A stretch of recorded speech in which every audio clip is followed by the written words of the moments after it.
afternoon, everybody. Great Britain and Sweden is the second game on game day 3 here in Tampere, and the Group B action already on day 3 has been exciting.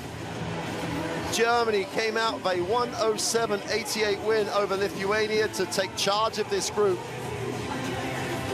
Finland and Montenegro is the nightcap game, but now mid-afternoon action in a Group B standing that has Germany 3-0, Lithuania with a 2-1 record.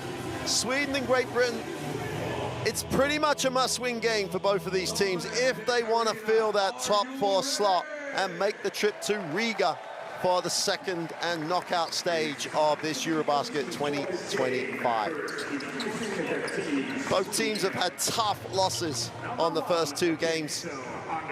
Now it's their chance to get a W in that result column. Mark Clark with you and Shona Thorburn. Shona, this Swedish team showed so much quality on game day 1. Struggled with their 2 players missing with illness on game day 2.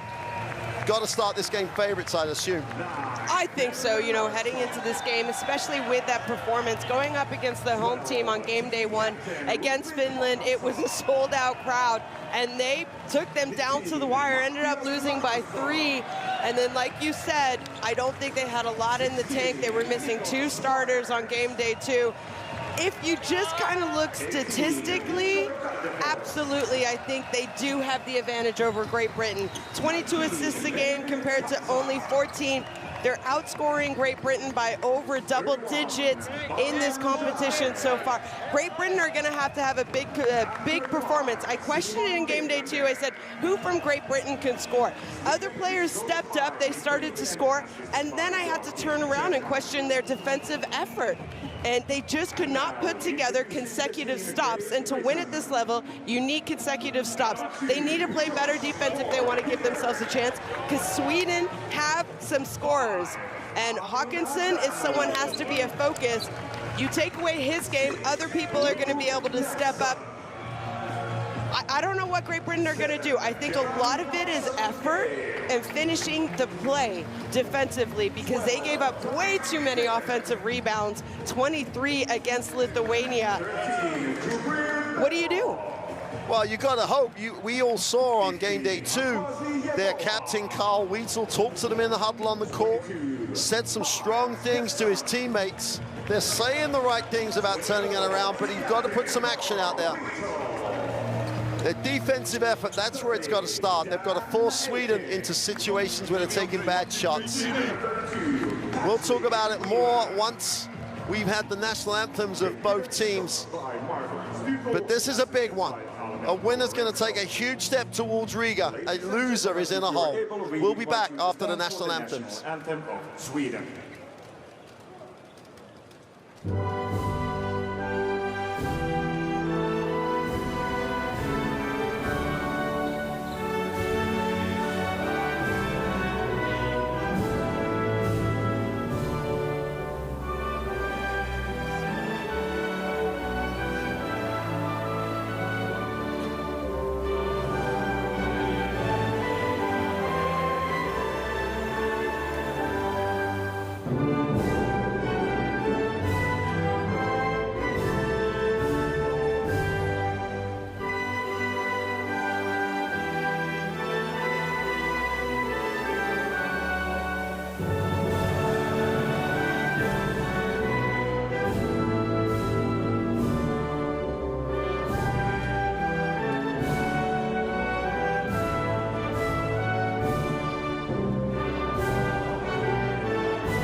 Please remain standing for the national anthem of Great Britain.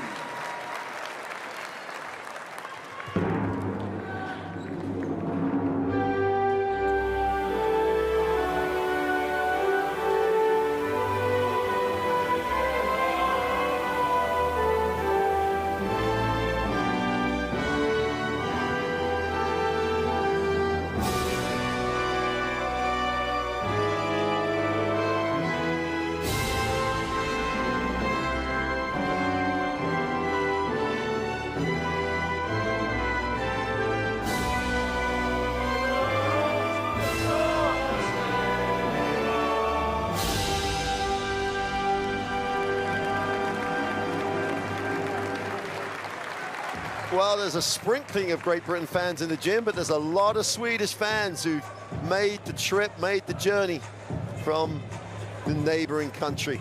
Players exchanging the mementos of the game at the half, as is the norm.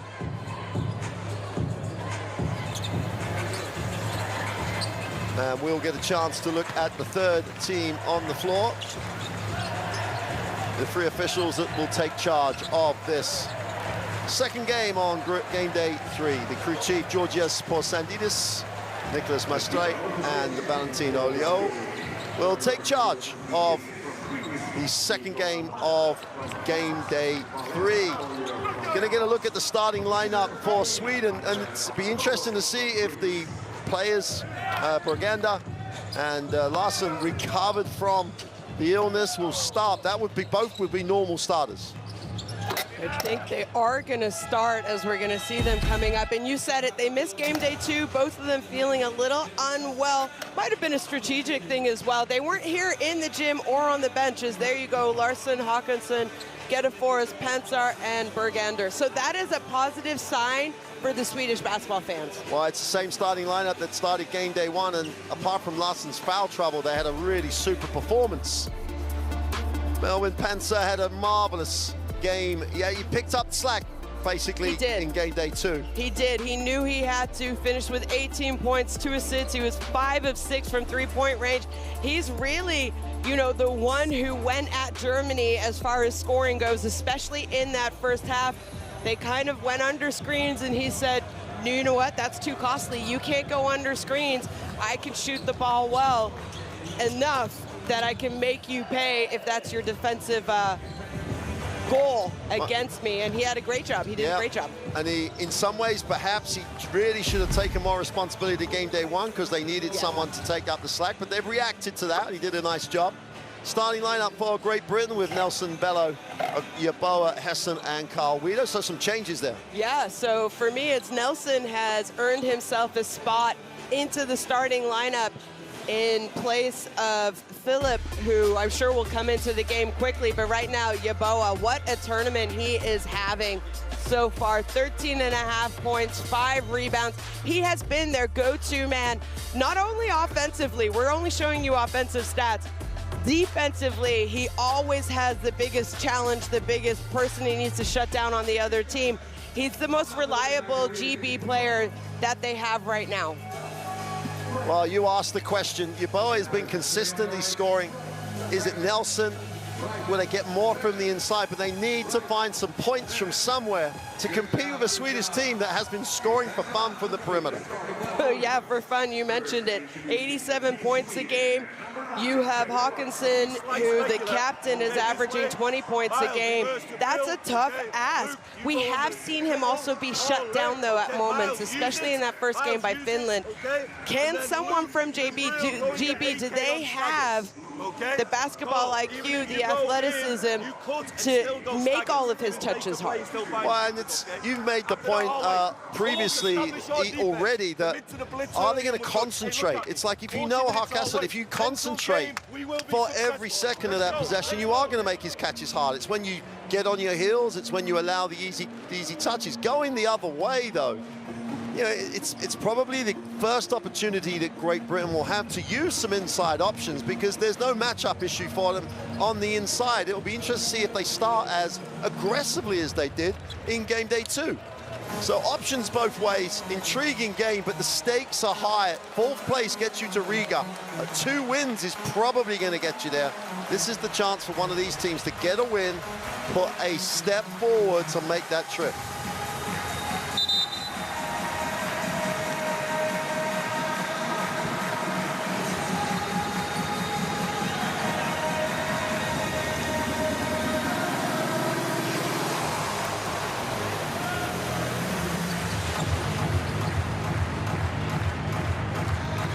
So you join us inside the Deck Arena. Great Britain and Sweden will face it off here. Game 2 on game day 3 here in Group B.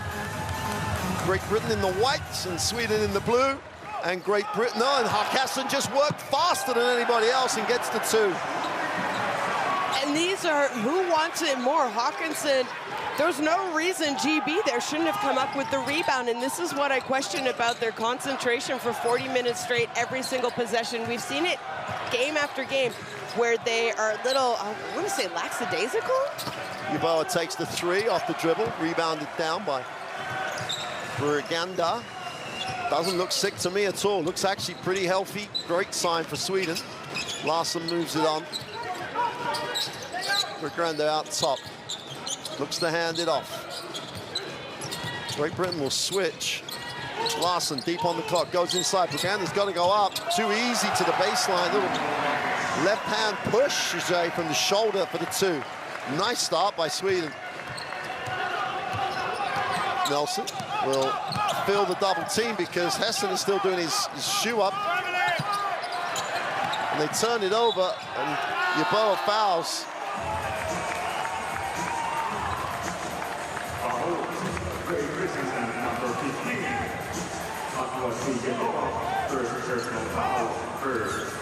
Well, disappointing. Yeboah has to pick up a foul because he knew it was going to be a 5-on-4 or a 5-on-3 situation, and just a silly turnover. Oh, yeah.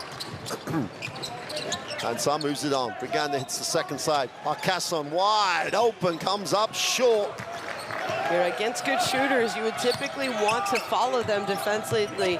I think Great Britain got away with an easy one there. Nelson for three in the corner, and Great Britain tick it over and get their first points of the game.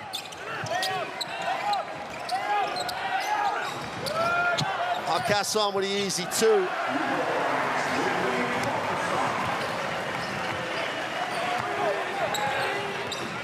Great Britain into the half court. Nelson moves it on to Hessen, going baseline. Little mishandle. But Gedia falls with the... And that'll be Yeboah's second foul, and Great Britain can least afford to lose their leading scorer with early foul trouble. Pansar will, in fact, no, Pansar, if he will bring it in, he's going to have to go to the other side of the floor. Pansar will inbound. Whelan will check in for Yeboah, and that's a huge loss for Great Britain. Huge loss. You're talking about their leading scorer. He had to pick up the first foul early. It was the second possession of the game because we had a shoe issue, and now he goes out. Who's going to make up scoring leadership defense of Yeboah? Larsson with the tough one on the baseline, gets it to go. And Sweden extend the defense and have the 8-3 start, and Nelson just mishandles and back-to-back turnovers. In fact, 3 in a row turnovers for Great Britain. Bruganda takes it off the block, looks to hand it off. Nowhere to go, needs a pass. Gets an easy one to the inside, that extra pass. Panzer has it, 5 on the shot clock. Nowhere to go. Hakansson's going to have to put it up, gets into the lane, little floater. Doesn't get it to drop. And Great Britain... I want to say got lucky, maybe. I did want to say get lucky, but I also say Great Britain looking disorganized early doors here. Defensively, they lost players. And Sweden missed an opportunity to exploit that. They've started really well, Sweden, with the 8-3 lead. Hessen has gone to the foul line.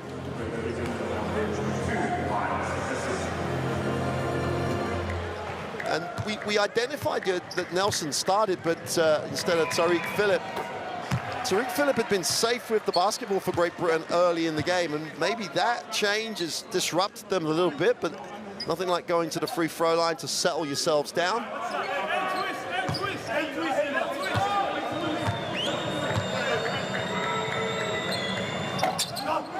Hessen goes 1 for 2 from the free throw line.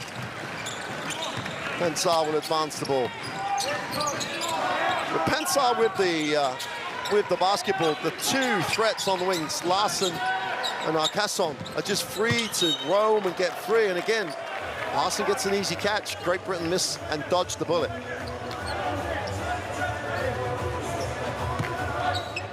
Larsson just couldn't stop scoring in preparation. His foul trouble in game day 1 was a huge part of the loss. It was a huge. He had a good second half, but going out, not playing much of the first half, Don't forget, this is also his first participation in a EuroBasket. Had a little bit less preparation, or has played less games with the Swedish team than some of the other players have played together. So it'll take him a little bit of time, I think, to adjust. Casson puts it on the floor, drops it to the baseline, the extra pass. I'm not really sure why Larsson just didn't go up. Great Britain with numbers. They'll take the blocking foul. Pansard, he'll look at the referee as innocently, but took one for the team. Yeah, Larsson there on that last action should have gone up for the layup. Sometimes sharing is caring, but we can care a little bit too much. You mean careless? There you go. But no, it was a super penetration by Hakasson, and Larsson really could have gone up. There was no one protecting the ring. Nelson out of the out of bounds. Will look to turn the corner, now needs the pass. Bello high is going to settle for the mid-range two, and knocks it down. And for all the disorganization and shoot problems, Great Britain trail by 2. Hakasson turns the corner in the lane and kicks. Brigander is not going to shoot the 3. You can step off that. Puts it on the floor, needs a pass. Back cut. Weedle just got absolutely left. Super execution.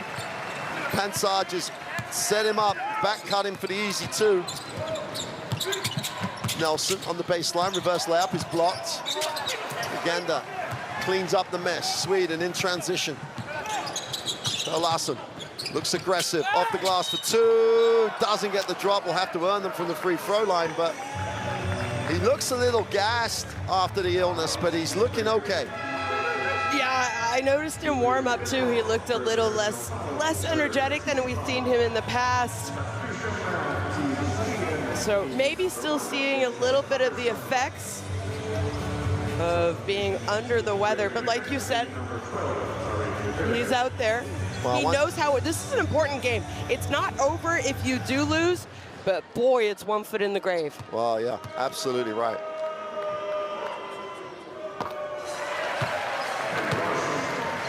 Anderson has checked in, and huge impact off the bench he's had in both games.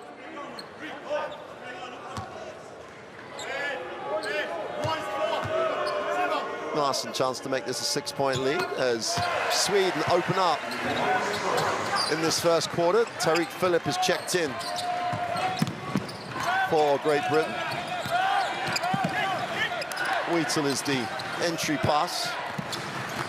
Wheatle with the ball screen, needs a pass, turns it over. Pansar read it. Hakasson gets in the lane, nowhere to go. Brigander is not going to shoot the 3, moves it on to Anderson. Hakasson goes upstairs. Oh, and Brigander just didn't catch it. And another turnover by Great Britain. Yep. You cannot start a game that is almost a must-win game for you with this many careless turnovers. Hakasson will take the Brigander screen. Moves it on. Larsson, feet set for the 3 is short. And I do think he looks like he is struggling a little, but your point is the most important thing. He's just going to do whatever he can to get the win. Phillip draws contact. He'll go to the free throw line.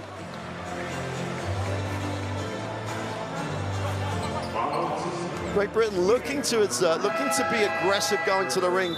Tariq Phillip off the bench draws the contact. So both Larsson and Brigander will step out. Yeah, and I think that's, a strategic move, knowing that they probably didn't practice on the off day. They missed game day 2. To come out that early for Sweden I don't think they're at 100% right now. Great Britain want to talk it over. They trail 12-6. When we come back, they'll be on the free throw line. I don't think there's anything here. We're slow. There's not a word for each other down there, and everything down here looked panicked. Fellas, if there's nothing off initial action, move the ball. But if we're going to go down, we're going to go our fucking way. But down there's nothing. Coach says 35 picks the ball up. He's looking for back cuts. Be solid. When we're watching the ball, protect the paint. Talk on switches. Commit to a fucking blitz our way. There's nothing on here. It's inside. Pride our fucking way. We got 2 people on the floor that we're blitzing right now. 2 of them. All the talk, on the ball, in the screen. Well, that was an emotional timeout, to say the least. I think Coach Studel trying to get his point across, and he's clearly not happy with how his team has started, and I don't blame him. 5 turnovers already in 5.5 minutes of play. Well, obviously, apologies if you're offended with the language, but Coach Studel needs to be an emotional timeout. As he said, it's not on the board. It's not a coaching issue. It's not a technical issue. He seemed to indicate in that timeout. You know, we talked about the back cuts, then they just got beat on a back cut. And for all the talk of Carl Wheatle after the game, everybody heard, Great Britain have started very, very flat. Tariq Phillip misses the free throw. You could go as far as saying that Sweden looked like they realized this is a must-win game. That's a chance to play in Riga is at stake here. Sweden, who've been very, very good opening day and were good for at times, short-handed against Germany, have started them much more aggressive. Marcasson will advance the ball. Great Britain just have to make him work. Hansard will come off. Look to exploit the ball screen and moves it on. Anderson, who will shoot the 3, is long. Aitken comes down with a defensive rebound, gives it up. Chance for Amadou to push. And they hit the second side. Inside pick and roll. Phillip needs a pass, finds one. Amadou looks to turn the corner, gets inside, goes up with a tough one. Somehow gets it to go. Well, little things can spark rosters. And it may not have been the most technical thing he could have done, but he was at least stayed with the play. Super little shot, cuts it to a 3-point game. Marcasson, feet set, puts up the 3, is short, but Whelan fouls him on the way down.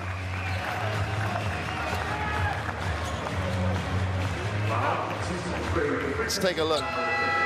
Yeah, he walked into his space on the way down. And that is such a point of emphasis for quite a few years now, that you have to protect shooters. They have to be able to land safely. Yep. And, you know, that's where you've seen some nasty ankle sprains in the past, because you're closing out and you don't let the shooter land safely. No. Marcasson on the free throw line. My question is, Hakkason now, okay, he's at the free throw line. He's 2 of 4. All 4 of his shot attempts, in my opinion, he's been open. What did it say? He's been open in the context of this EuroBasket, where the defensive pressure on the perimeter is a trademark of this group.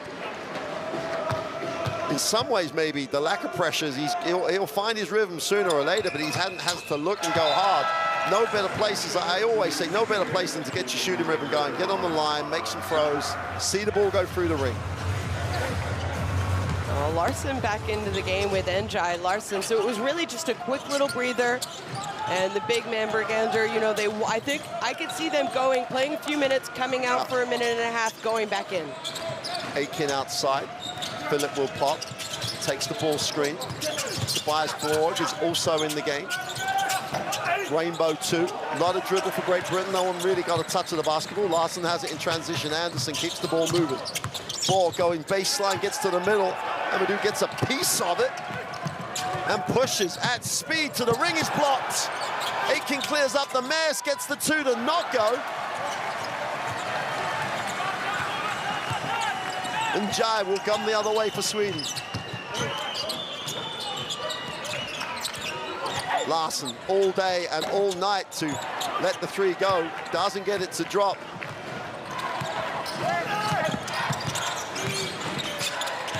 Whelan moves it on to Hessen. On the inside for 2.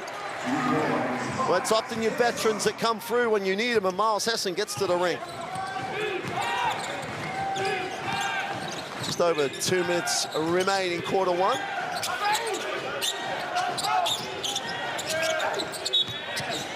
Offensive foul as Larson was wide open, though, and he's missed a couple open 3-point shots on that time.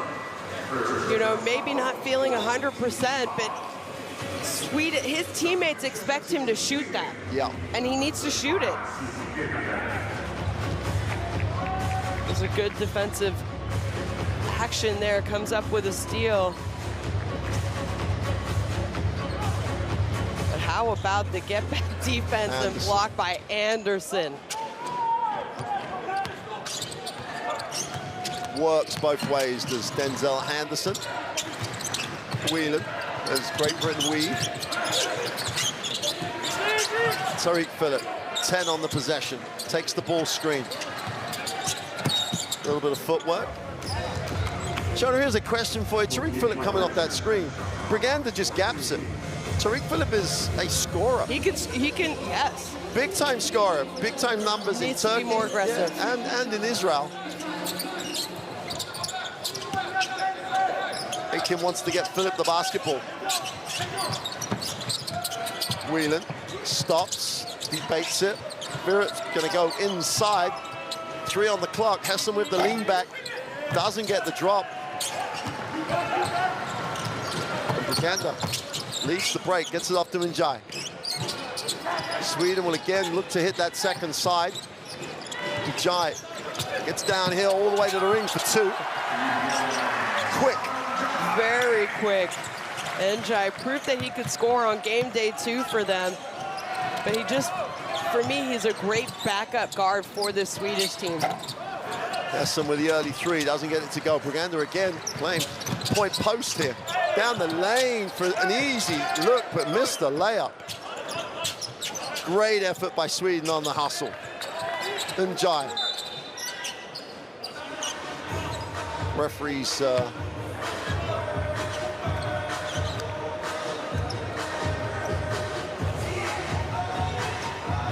why is it 20? Why have I reset it to 22?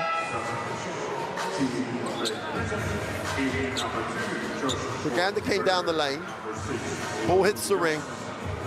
Comes out. Yeah. They get an offensive rebound. That's a full team's reset. Yeah. Not 20. No, because Great Britain never had possession. Never had control of the basketball. Oh well. Larson. And Jai will flare off the screen. Oh, it is at 14. No, they've reset it now, yeah. Better defensive effort. Great Britain forced the turnover. Last minute of this first quarter. And the intensity from Great Britain has picked up since the timeout. Since the timeout. Amin Adamu, more than anybody else, has really sparked that defensive effort. He curls the screen. Nelson doesn't use the screen, but Whelan comes the other way. Down the lane, off the glass, blows the layup, whistle on the play. Patrick Whelan will go to the free throw line.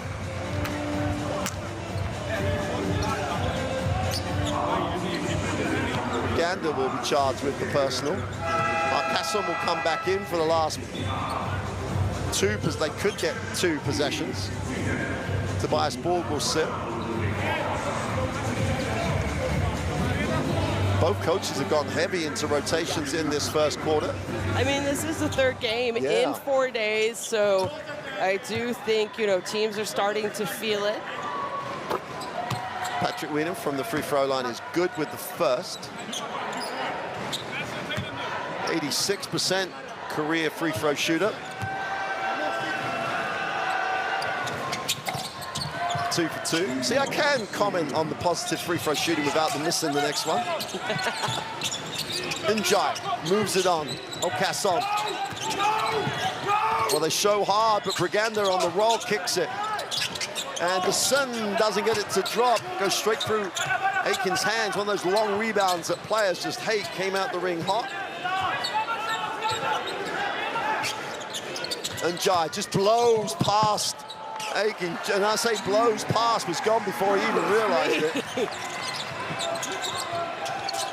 Nelson's got to get this up, no time. Open in the corner for 3 is no good. And we have reached the end of quarter 1. And a disorganized start, should we say. by Great Britain. Gives Sweden the opportunity to lead it 19-13.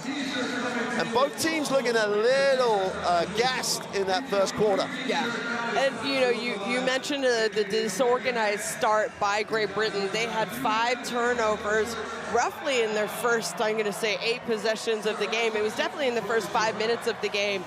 5 turnovers. You cannot have that in an almost must-win game. And you see here, Sweden, their intensity, their intention, their effort was outmatched.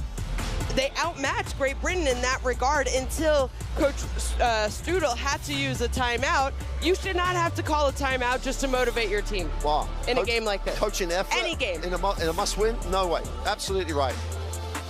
But in the guys' defense that were on the floor for Great Britain, they did begin to turn it around. But the damage, the 6-point lead, is the damage was done in the beginning of the game. Yeah, it's a small amount of damage considering I don't think Great Britain had a good first quarter, first 10 minutes, especially first 5 minutes of this game, and they're only trailing by 6. That's 2 possessions. It's nothing. They can make that up in the first minute of this second quarter. The biggest issue out of that first few minutes, though, is the 2 fouls on Akwasi-Yeboah for Great Britain. Right, one of their go-to guys. He's still not on the court. He came out when he picked up his second foul. That is concerning, and you wonder how long he'll stay on the bench for Great Britain. Yeah. The good news for Sweden, though, the Brigander's played a lot of minutes, and he looks okay, and Larsson's been out there a while, although he looks a little bit. He looks a little bit more tired than Brigander does, yeah, absolutely. And Jai, in this game, as announced, he is so quick that if you allow him to get going, he's blown past the defense for 2 field goals. Great Britain will have possession of the basketball at the start of quarter 2. And Jai guards Nelson.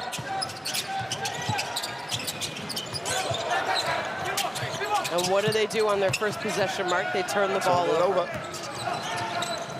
And Jai. Nelson's struggling. That's already his third personal turnover.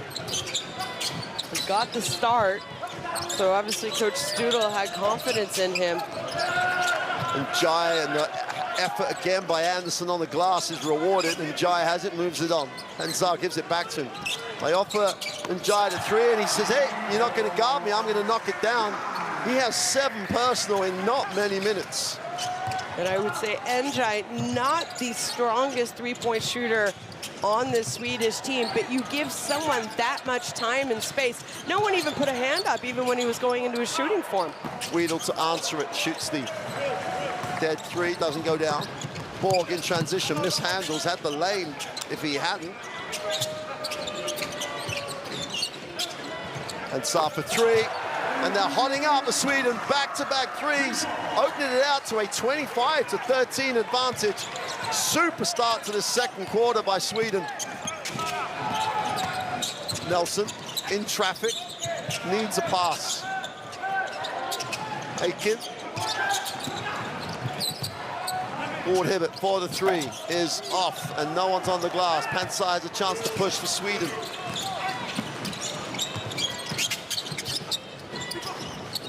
Njai drops it inside. Brigander backs down. Aiken goes baseline, needs a pass. Super little cut by Borg, but who is defending Borg as Coach Studel cannot be happy. This is not going to be a fun timeout either.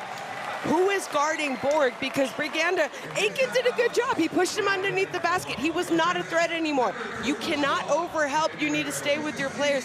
Everything right now is just too easy. This is an 8-0 start in less than 2 minutes for Sweden. Let's try and listen in and see what Coach Studel is how he's gonna try and motivate his team, or what kind of changes he's gonna do. Okay, listen, 2 things. On pick and roll, they're next in, okay? Try and get some situation where we cut and drift, okay, against the pick and roll. Okay, try and take that away. Look, we got to see the ball go through. Even so, okay, I want one of us to establish ball pressure. I want us to try and play our 3 defense, make or miss. I want us to try and get back into our 3 defense for a few possessions, make or miss, okay? I've got Brill and AK, and then between Carl, Josh, and Luke, either one of you up top, okay? I want to get into our 3 defense.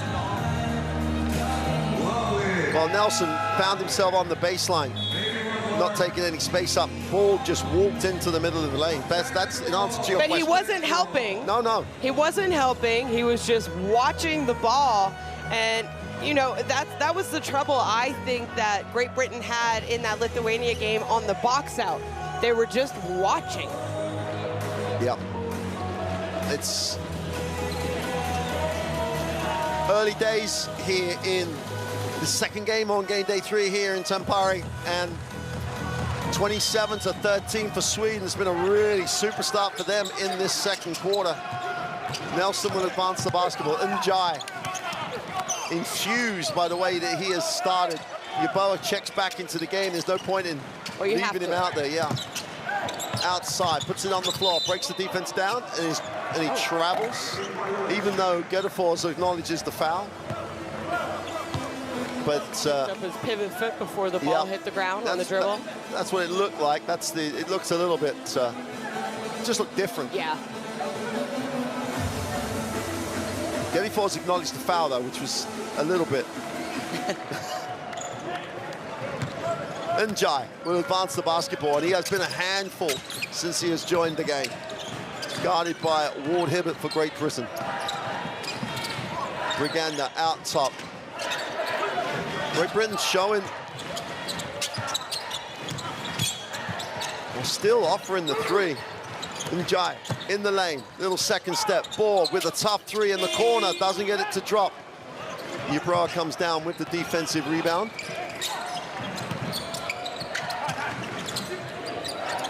Sweden active defensively.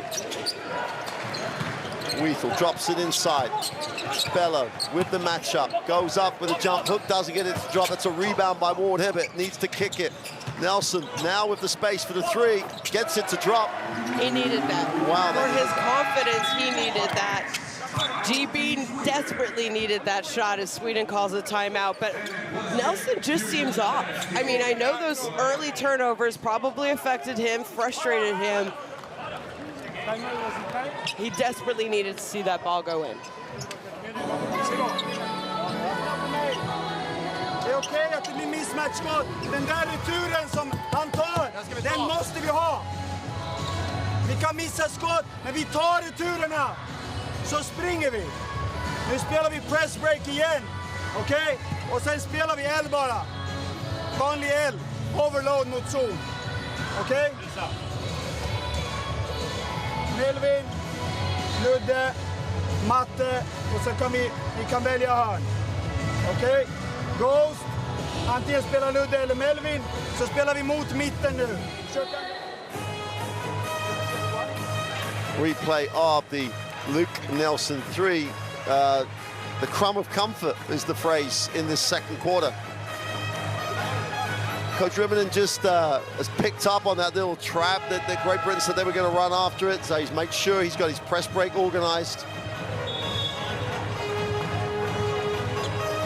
Plenty of time left in the game for Great Britain to close the margin.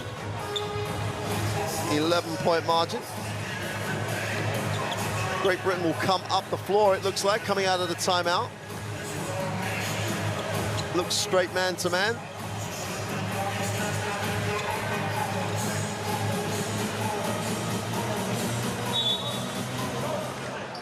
Tobias Borg.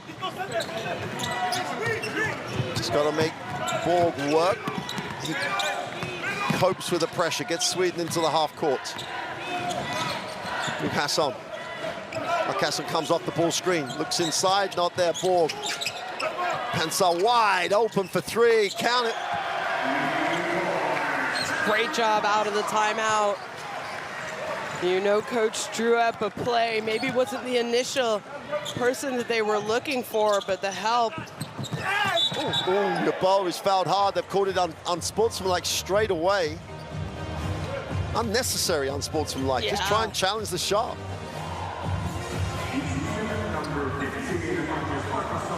Quasi Yeboah will go to the free throw line. Great Britain will retain possession. And Sweden, with a 30-16 lead, don't need to give Great Britain 2 opportunities to eat into that margin at this stage at all.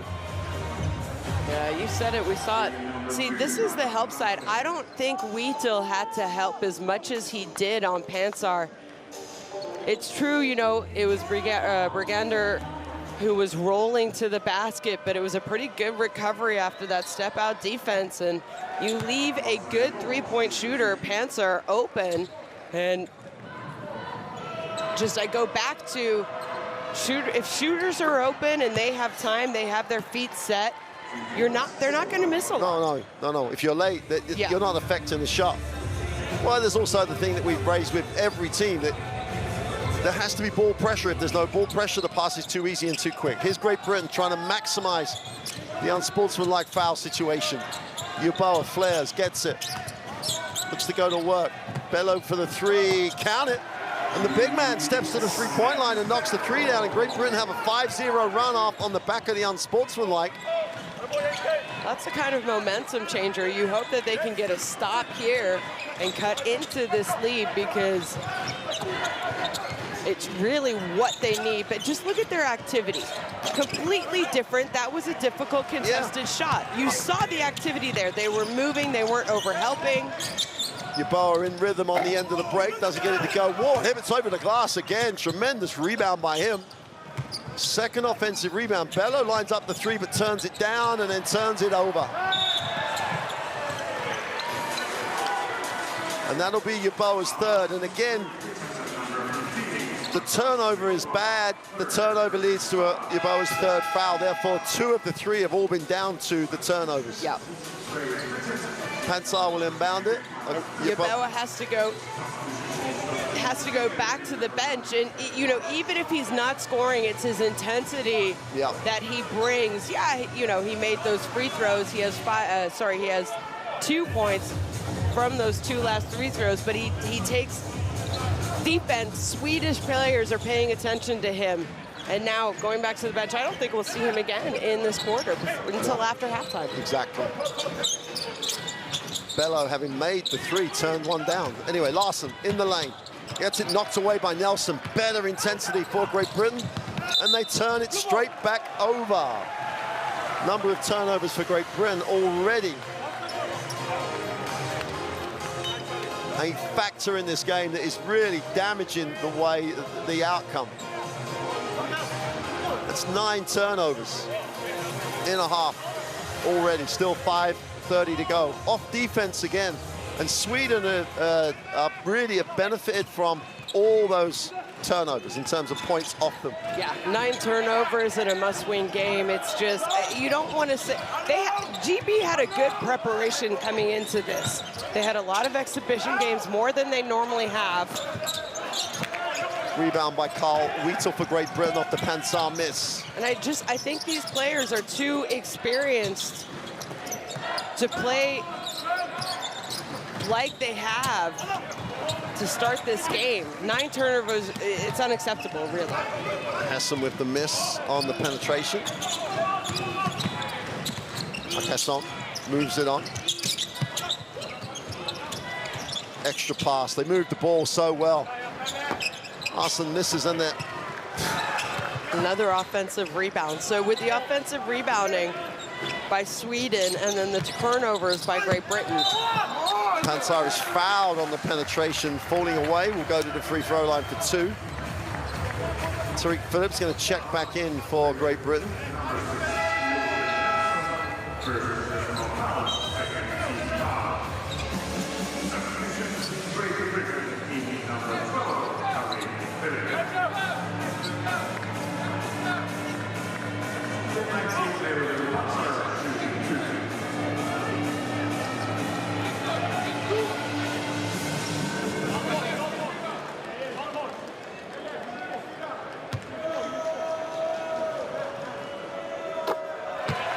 Pansar is good with the first.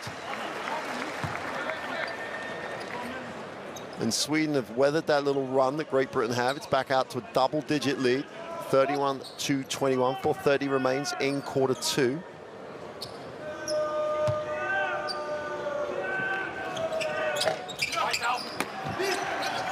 Wheatle will advance it.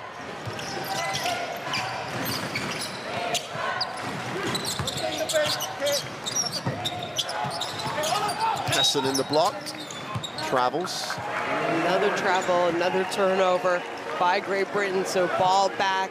And after, we'd say, kind of a slow start, Great Britain went on a little bit of a run for a couple minutes. You thought momentum was shifting to their favor, and now consecutive turnovers. Kessler gets to the lane, leans back for the two, is short. Great work on the glass by Lamstead. He was moving the whole way through. Larson has it, puts it up. The three is long.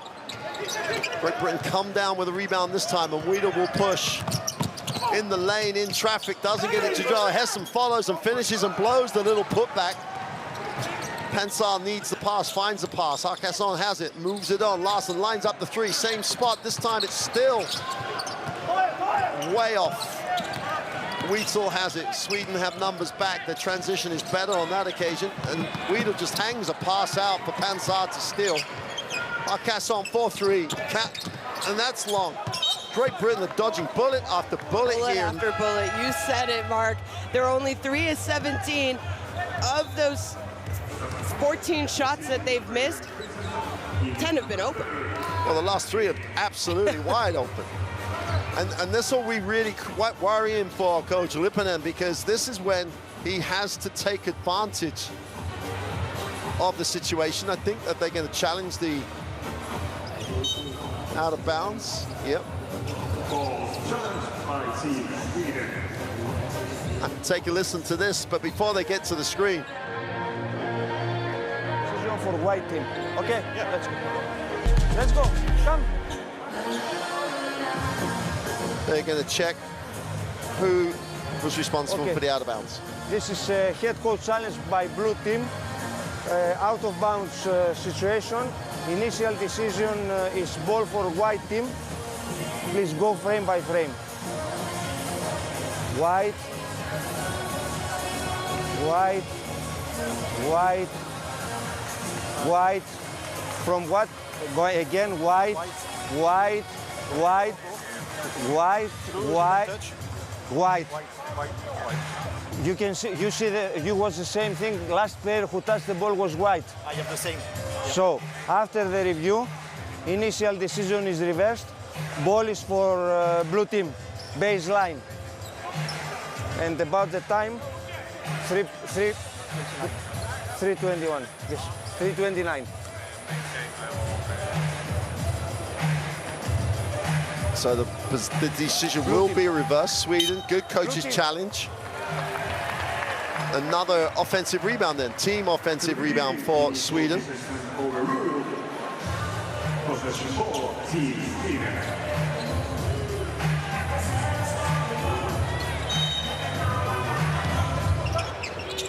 Kasson will go baseline, doesn't get it. Ramstead is the release. Pensar has it out top. Gets it off the handoff. 4 on the possession, got to put it up, gets all the way. Super finish. Larson manufactured a great finish.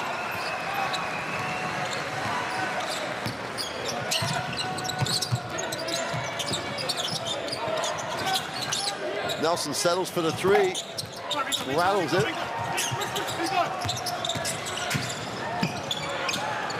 Whelan comes up with a steal. Miles Hessen with the 2 off the Swedish turnover. They needed that. They needed that. Kasson. 10-point game, 2 minutes and 40 seconds remaining. Got the 4s in the block, tries to go to work, backs in. Again, just a front cut to the ring. Larson blows it. Whistle on the play. And it will only be the second team foul for Sweden in this quarter.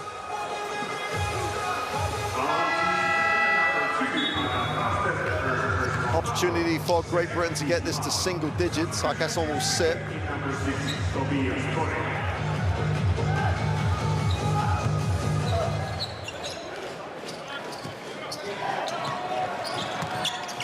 Carl Weidel will advance the basketball, guarded by Larson. Aitken outside, faces up.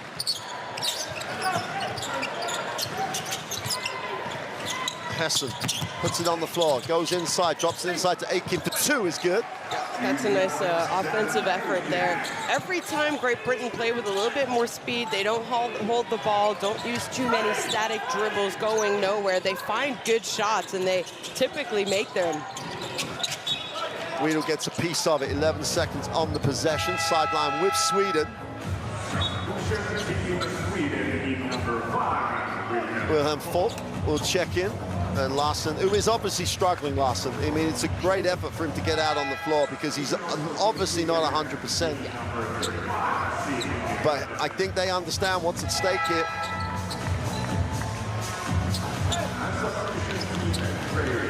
Watson Gal checks in for Great Britain. Hadn't played on game day 1, played towards the end of game day 2. Gets early action in the first half. As Coach Studel looks for some solutions. Tobias Borg.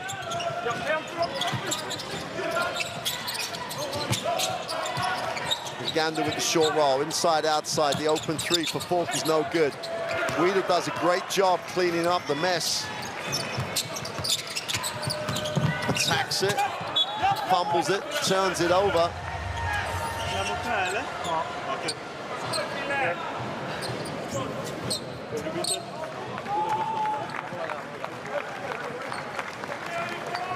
Getterforce peels himself off the floor.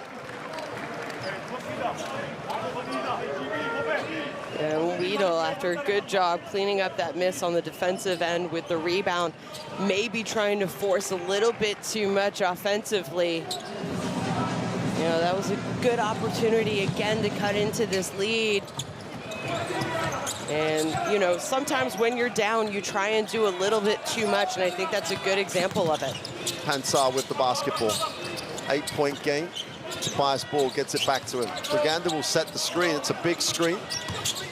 Pansar baseline, spins back, knocks away, and they come down with it again. Great Britain. Carl Wheatle has the basketball in transition again.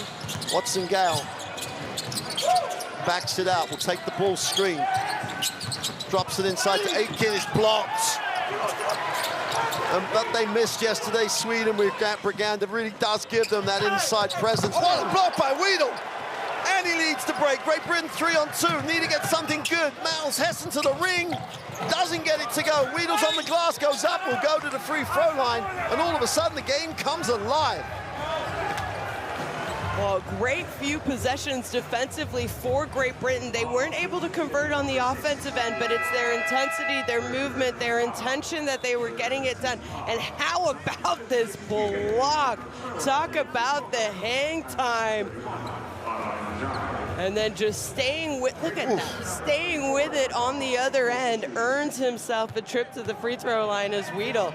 A great sequence, I think, by Great Britain. Even if they haven't necessarily cut into the lead yet, their intention is better on the other end of the court. Well, Carl Weedle on the free throw line as the captain. Even though he turned it over and he asking for too much, consecutive rebounds, the block, and the 2 free throws sets the example. 6-point game, which I'm finding surprising. Well, I'm finding it's a Great Britain should be in this, and we've played badly. We're right back in it. Sweden have missed those opportunities that we talked about. Here's Brigander outside, tries to work the option for the pass. Borg will come off the ball screen, floats it inside. Brigander with a short 2 is good. Loves that area. High post, little floater. I like the short roll. Caught the ball high, kept the ball high so no one could block it. Watson Gal holding for the last shot. Puts it on the floor. Is fouled. Sweden had a foul to give. I'm not sure that you'd want Harkesson to slip the foul there. It's going to come out. It's only his first personal foul, though. As Larson checks in, a little bit more taller, athletic defender for this last possession.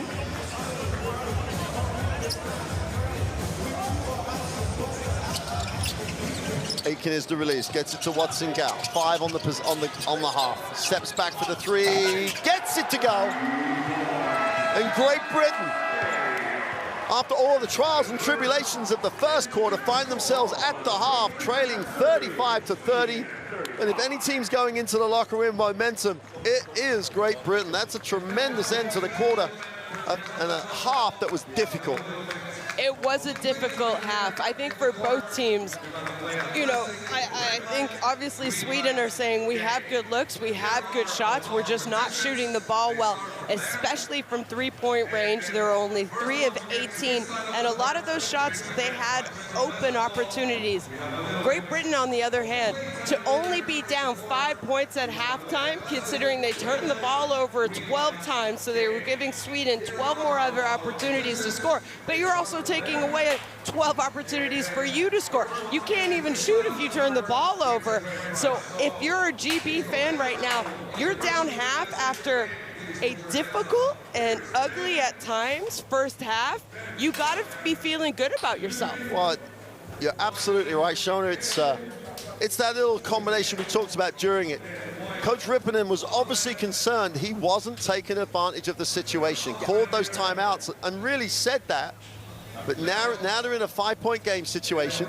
Great Britain, you would hope, will come out playing hard for them. Sweden just get some rhythm.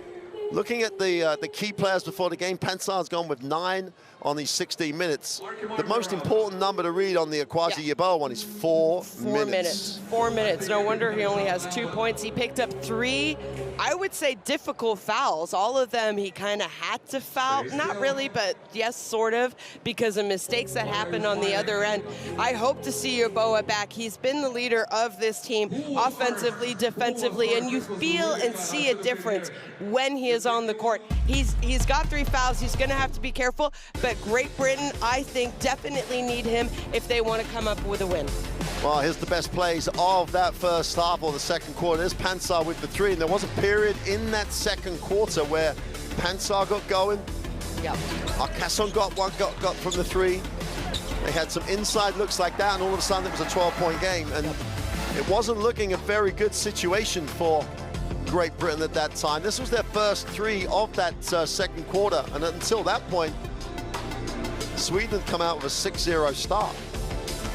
Nelson made that 3, and Great Britain found a way to get back in the game.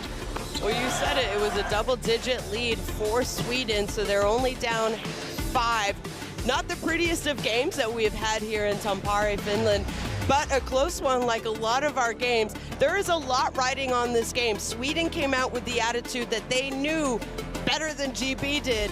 GB at moments showed what they need to do and what they can do to win the game. Can they do that for another 20 minutes? I'm not sure. I haven't seen it yet here. But what they need is the Carl Wheatle intensity for those last 2 minutes. An amazing block. He went down the floor and got fouled. So he said those things to Great Britain at the end of the last game, and now he's put it on the floor. Sweden, though, we'll talk about it more when we come back after this break. 35-30 at the half. We'll see you soon.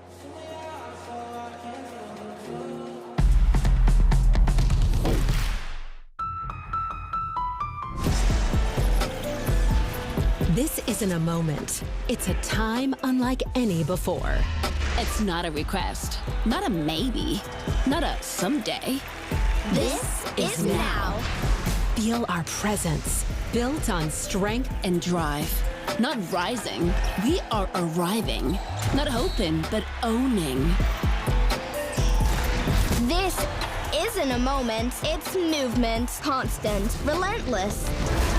Every cut, every pass, every shot. Earned. Taken. Undeniable. The future, it's already here. Forged in sweat, ruled by queens. When we move, the whole game shifts. And we're unstoppable in all directions. We own the game.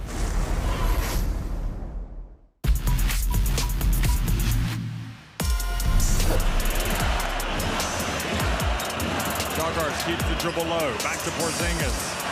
Flies in. And the unicorn does it again. 23 points.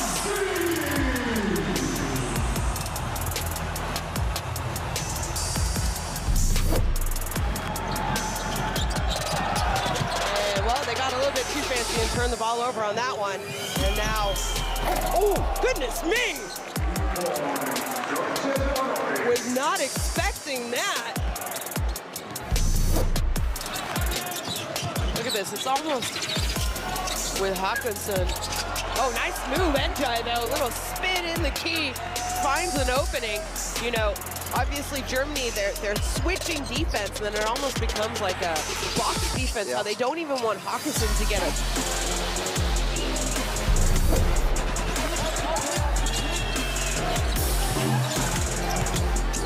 And look at Jagan just take over.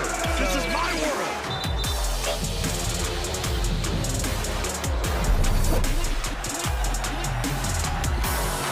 And Krejci's taking all the way. Oh, and he just had a nasty fall. Number 23, Alman Schengen first.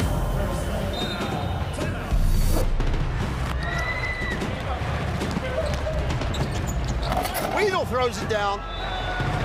Murinen just wanted a piece of that too. He's so athletic.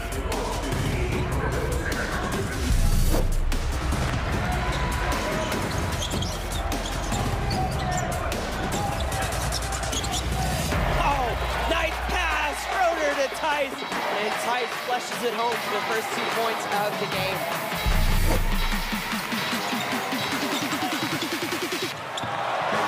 Turnover upstairs for the throwdown.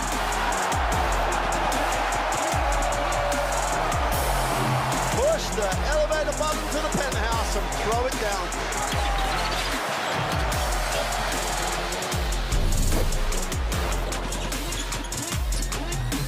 And off, and the dunk from Hazer. It has some words with Privanek. And he's got to be careful. He doesn't want to get teed up doing this, but look at this.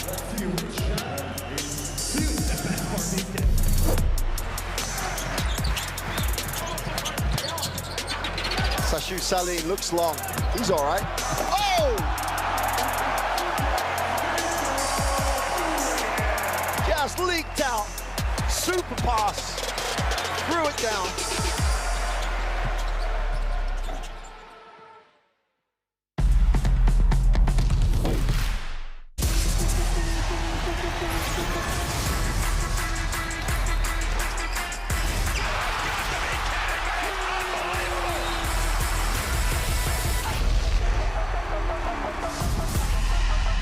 That is unbelievable. These guys will be legends in their own country, but also in the international basketball world forever.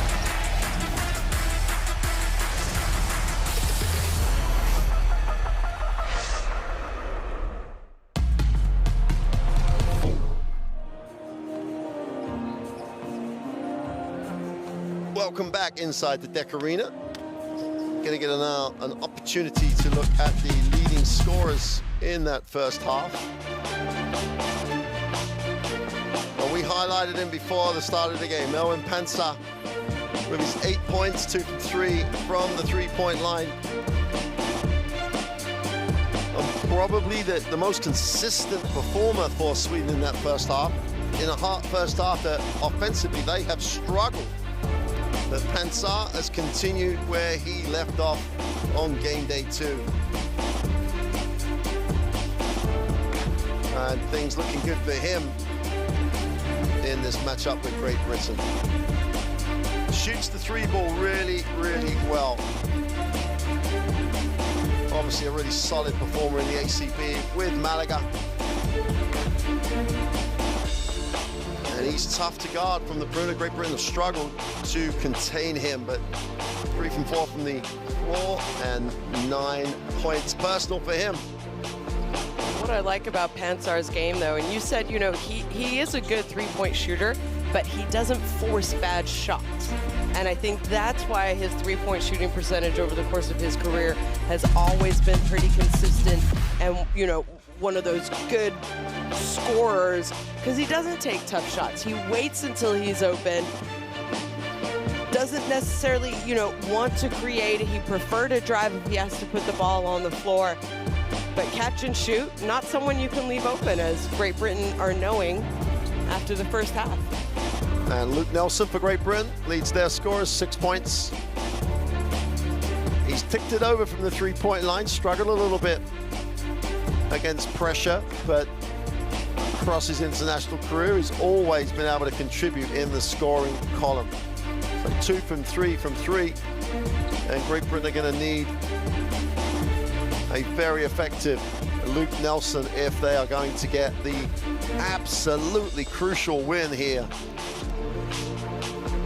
The prize for the winner is a big step towards Riga. It's a very, very big step towards Riga. You never want to say it's dead.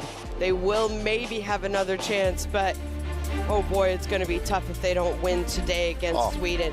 And you know, you mentioned Luke Nelson struggled a little bit. He got the start over Tariq Phillip and then struggled a little bit with the pressure. He contributed 4 out of those 12 Great Britain turnovers, and he looked a little uncomfortable, I think, during long periods of that first half.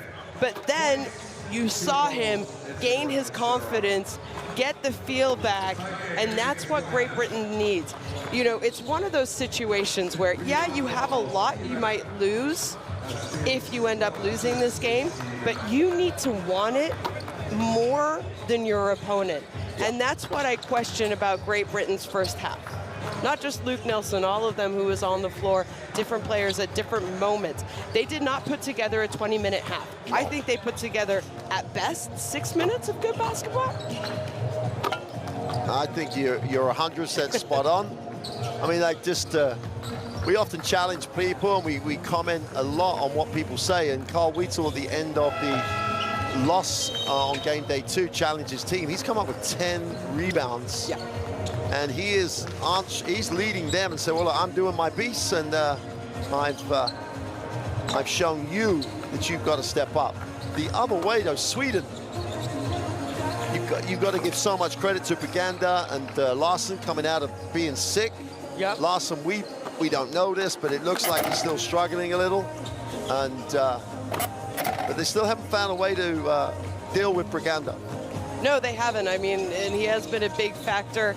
I think that you need to keep him off that pick and roll type of a situation, or it's going to become a difficult second half. Then again, they have to be high because it's typically a player like Borg, Pansar, or Hawkinson, who's had a quiet first half, using those screens. You know, if you're Great Britain, you don't have the same height, but you have speed on the other end. So if you could do the work before Braganza catches the ball or keep him off the glass and then attack him from outside of the paint area, I think you could get a 1-foot advantage. Well, both teams going back to the bench. Both coaches want to reinforce what they would have said in the locker room. Let's take a listen to both benches. Hey, keep establishing our defense. We're still blitzing the same guys that we want to blitz, okay? And on scores and dead balls, I'm still going to mix up 12 and 3. So listen to me, okay? Fellas, pace, nothing forced, advantages play.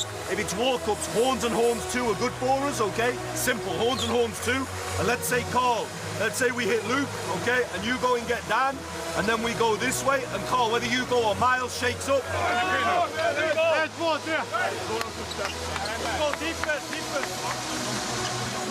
Well, 35-30 at the half.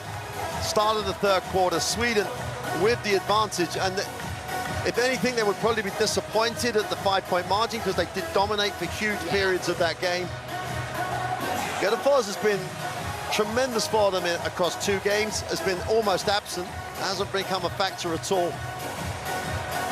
And I just cannot believe that Larsson and Alcasson are going to miss those open looks. If they keep getting those open looks, Sweden will start hitting threes. Yeah, and I'm sure Larsson's teammates told him, hey, you know what? You're open, keep shooting, they're gonna fall. We trust you, and we expect you to shoot those shots, so don't hesitate. Because there were a few times in the first he started to hesitate, and his teammates weren't used to it. Yeah. Well, Akwazi Yeboah doesn't start for Great Britain with his 3 fouls. Patrick Whelan gets the start. Otherwise, it's the same lineup.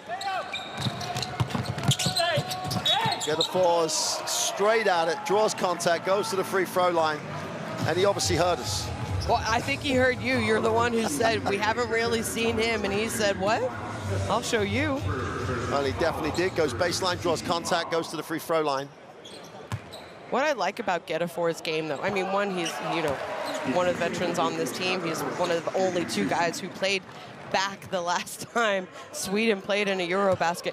But he's such a team player, so he does what his team needs at that moment. And it can change during the game. It can change depending on the game and who they're playing. He's like one of those glue guys. Nelson in the half court for Great Britain. Turns down the Aitken screen, drops it to him. Aitken moves to the second side. Weedle thinks about it, moves it on. Hessen lines up the 3 with time and space and can't get it to go. Whelan's on the glass. Weedle in the lane, kicks it. Hessen going up in traffic for the throwdown. I like that. I like those 2 offensive attacks by Great Britain. Hessen had a great look. They were patient after the offensive rebound and just going hard. Briganda tries to back in. Larson wide open. And he says, finally. He sees one of his 3-point shots go in. He's now 1 of 7 from 3-point range. But like you said, wide open, Mark. Aitken, surprised to receive it, knocked away. Weedle's got to recover, it does. 6 on the clock, it's got to go quick. Gets his feet set, puts up the 3, doesn't get it to drop. We've got a whistle. And I have to say, they've been so consistent on that call. The officials giving someone the space to land has been absolutely consistent. It's the fact that defensively, when you go and contest a shot, your momentum is moving forward. So you have to make sure, if it's like right here, he's moving forward. Weedle didn't jump forward, no. In my opinion. He landed where he took off from. So if you're gonna contest, you have to make sure that your body and your feet are out of the way of the person shooting the ball and where they land. Replay of the throwdown by Miles Hessen. Apparently a veteran, rolled back the years on that play. Carl Weedle makes the first of the 3 free throws.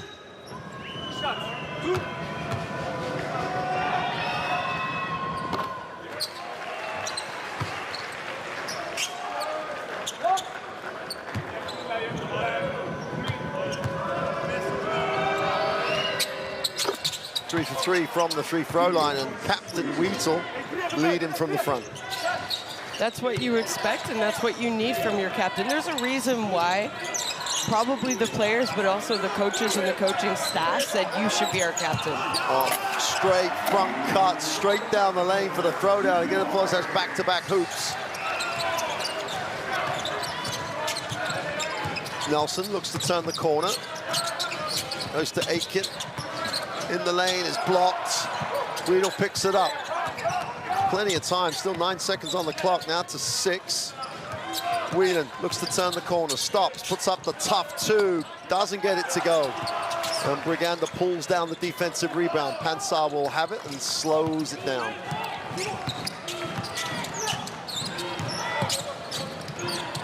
Oh, Briganda just held space, extra pass, get a force to the inside. And he's literally saying to us, I am here. Has the first 6 points of the second half.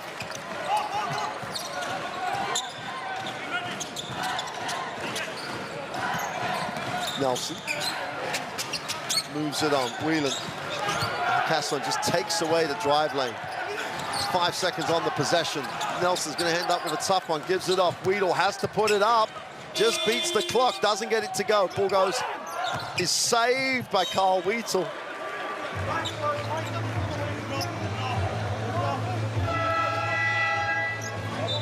Heads up play to stay with the possession.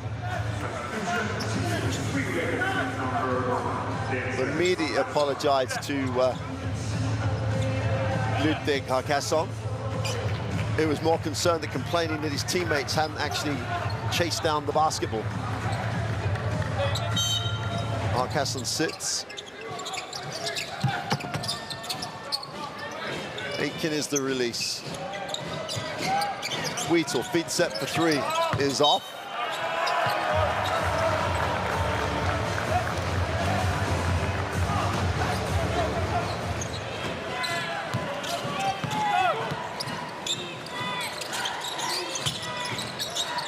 Getafors drops it in. Briganda going to work down low, tries to back in. Inside out. Getafors gets his feet set for three, is off. Nelson has it, he's got to push. They let the contact go because they're in transition. Extra pass to the corner, Whelan for three is no good. And Anderson just doesn't stop working, comes down with a defensive rebound, and Nelson takes one for the team.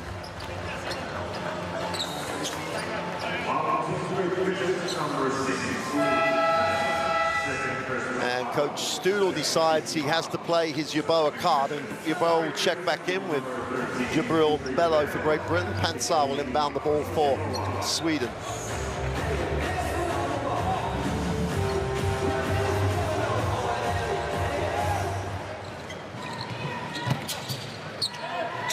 Briganda is the release.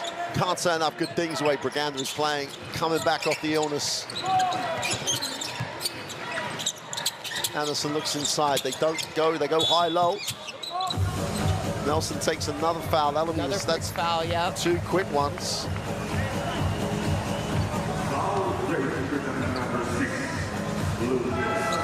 It's only his second personal. Sorry, third personal. Yeah. And yeah, I was going to say, I think he might come out with that. Yeah. Tariq Phillip checks in for Luke Nelson.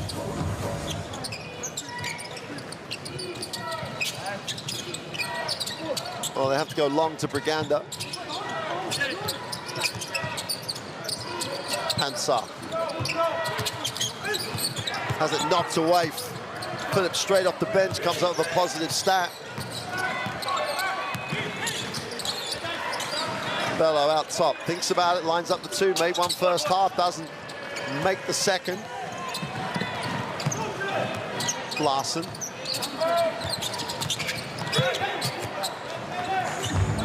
A little bit of football. And Sweden will control it on the sideline.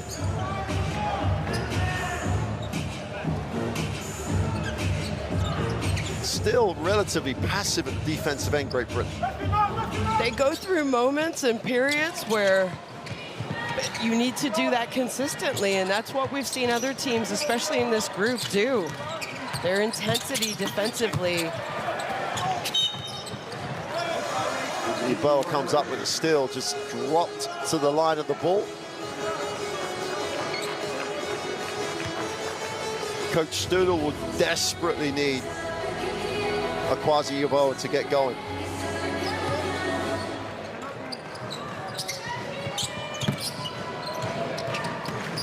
Tariq Phillip would advance the basketball. Pansar just pressurizing him all over the floor. Phillip steps back, takes the Hessen screen. Anderson steps out hard on the switch. Bello at the high post, drops it inside. They've got to put it up. Ball's blocked, stayed with it. Yeboah's got to put it up. Just about gets it away, doesn't get it to go. And they're going to call it. Got it off on time. I thought it was gone, but referee has called the violation. It's still only a 9-point game.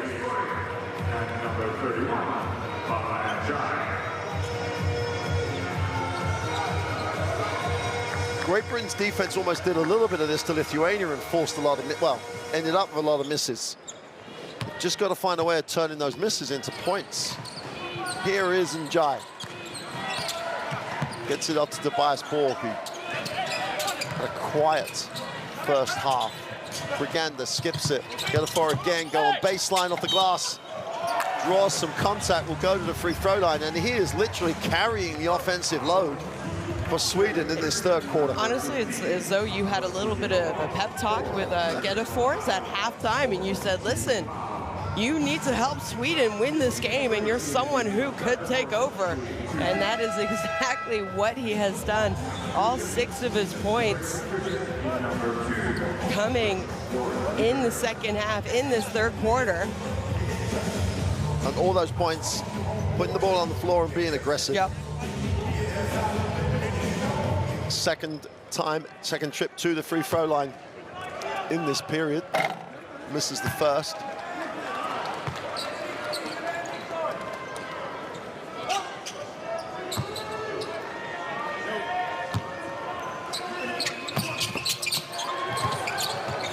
Gets his own rebound, wraps the pass around, turns it over. Hessen has it, he's fouled.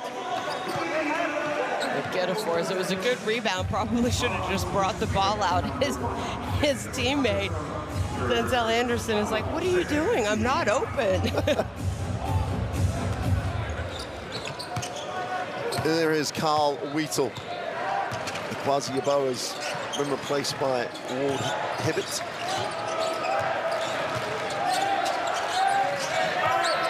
Tariq Phillips stops, pops, doesn't get it to go. And Sweden will control it on the baseline. Still like the idea for Great Britain of Tariq Phillip being more aggressive, more honestly, I don't really mind that shot. I think he was open. He shot it with zero hesitation. He had his feet set. Watson Gal checks in. Made that last three at the end of the second period. But it was also his intensity on defense when he checked in at the end of the second quarter. Tobias Ball just to turn the corner, gives it up. Njai. Spins, goes up strong off the glass. And he's going to take you to the ring on every single opportunity. He makes the two. Great Britain will call the timeout. They trail by 11 in a low scorer. Coach Studer wants to talk it over. Let's get into that timeout and see what Great Britain have to say. Let's go on a run, right? Let's go on a run. We have to. We have to get started to go on a run right now. Right now. This is the most important part of the game right now. Run right now. Get back in this shit right now.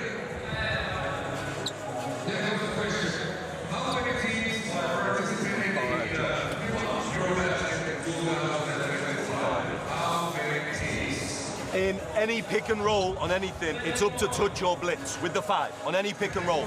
But commit to being high, okay? Nothing on the initial pick and roll. Personnel, we can still blitz, but high on everything else, okay? Keep building a wall behind. Fellas, we just need that run, that energy one more time, okay? We're in Ram's side. Lorna, you got the ball, okay? Well, Coach Studel trying to find ways to get energy into that defense on the pick and roll in that instance, but energy in that defense is the answer that Great Britain seem to need. Well, we heard the timeout, and before Coach Studel got to the timeout, you heard the players talking, and they're saying the right things.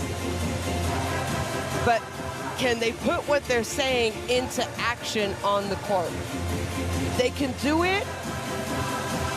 It's just not consistent. That's the issue, isn't it? That's the issue. Because they've shown that they can do it, but it takes a lot of effort. Yep. And every possession, Watson Gal gets into a bad position and will turn it over.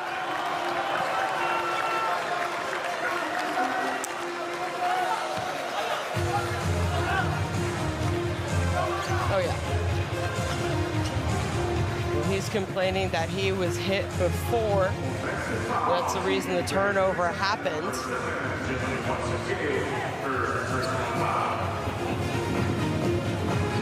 It's game day 3, so how the referees are officiating it, we're up to speed with that now. So Great Britain with another turnover. Tobias Borg has it.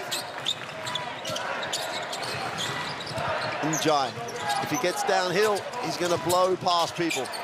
It's been a real threat to Great Britain. Gets to the baseline. Watson Gal does a much better job at containing it. Ball knocked away. Anderson outworks everyone. Goes with a runner. Doesn't get it to drop. Bello gets it off. Watson Gal looks to run. Wheatle in transition. Hassan in the block. Oh, what a block again. Briganda just protects the ring. Hassan lines up the 3, is short. Gets the roll. Talk about a friendly touch. The rim, the backboard, everyone participated in that ball going in. Tobias Ball comes off, tries to turn the corner. Briganda gets a touch. He's just been so solid for Sweden, Briganda. Goes to the inside, little push for 2. It's a little bit too easy in his own time and space. Watson Gal stops and pops in the lane, doesn't get it to go. That ball will stay with Great Britain as Ward Hibbett went to the glass hard. Ball knocks it out of bounds. Briganda's going to sit. He's gassed. Understandable. He's played 7 consecutive minutes. We know he was sick a couple days ago. Heston gets the out of bounds. Quick release. Drops the 2.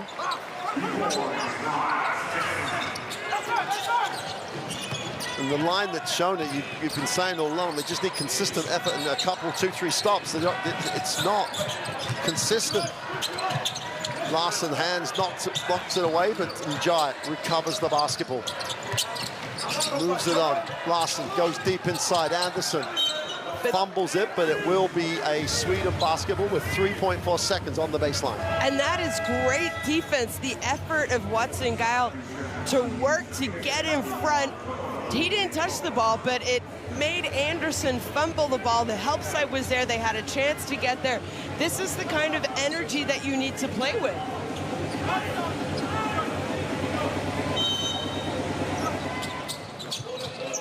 Castle goes the long side. They can't get it. They have to go long. Anderson's got to put it up. Takes the tough one. Gets it to go. What a dagger after a good defensive possession. Wow. Anderson. Hessen will find Bell. Drops it inside, turns it over.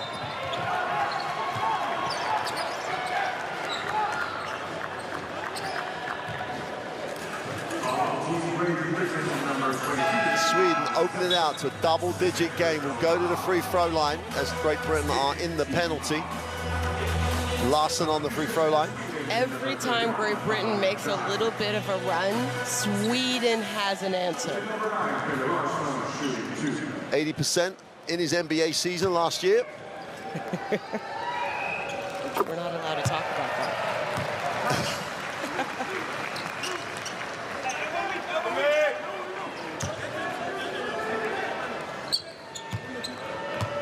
That turnover number for Great Britain still grows, 15 turnovers.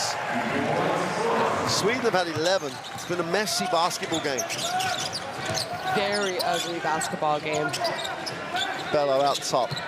A lot of times when it's a must-win, it turns into an ugly game, though. Nelson looks to attack it. They just about keep it in bounds. Gets inside, goes with a tough runner. Doesn't hit a thing. Ward Hibbett recovers it. Nelson lines up the 3 and doesn't get it to go. We got a whistle on the play. I'm not sure which way that's going. Great hustle by Ward Hibbett. And Sweden will walk the floor. Bello with the foul. Get rebounding position. I think ran into Larson. I mean, Adamu will check back in for Great Britain. Surprised we're not seeing Yeboah.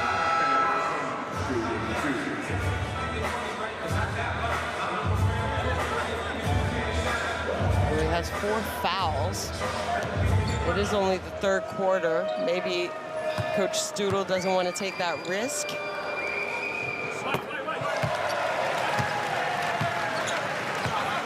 It is one of those conversations of what, you save him or do you bring him in now to try and get some momentum to get back in the game? So it goes 1 for 2. Ward Hibbett cleans up the glass. He's done a good job on the rebound numbers. Nelson finds himself dribbling to the sideline. They get it out of it. Hessen lines up the 3, gets it to go. And they just hang around and they're chipping away, but they just got to get consistency of stops. And Sweden, you don't feel as though they're totally comfortable, but why they've got the margin and jive them all day and throws the air ball, but it's picked up. And Larson just outworks the defense to get the 2.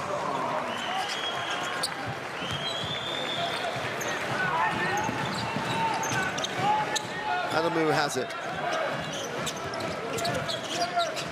Takes the ball screen, looks to attack it, gets inside, drops it into Bello, and he blows it over the ring. And Marcusson just played big.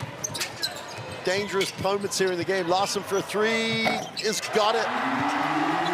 And the game starts to open out here as it goes to a 16-point margin. And we said Larson wouldn't miss forever.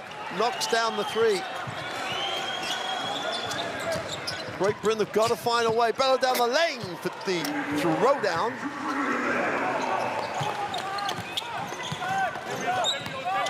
Last 40 seconds of this third quarter.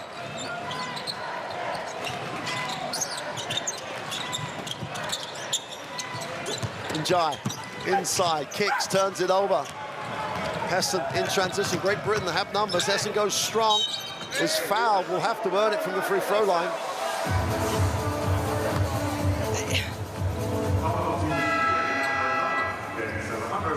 I like it because you drew a foul, but you also could have had last possession. Now, okay, let's imagine you're going to the free throw line, you make 2. You're still giving the ball back to Sweden, though. Because it wasn't wide open. It wasn't wide open. If it, if it was a 1-on-0 or a 2-on-1, absolutely. That was more like a 3-on-2+1. I guess you could say with, And you don't have the situation where you can use fouls because you're already in the penalty. Right. Hessen simply has to make the 2. Yeah, and then you got to get a stop on the other end.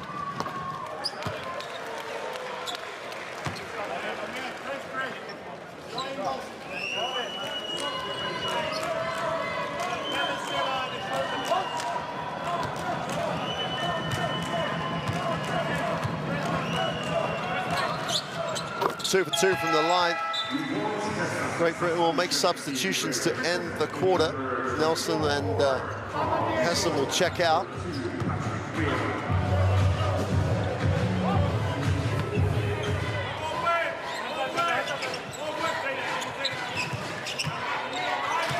Little zone pressure, they breathe it too easily straight to the middle. Anderson is the lighthouse. Larson will hold. 9 on the clock, puts it on the floor, looks to attack it going left, off the glass for 2, just lays it in.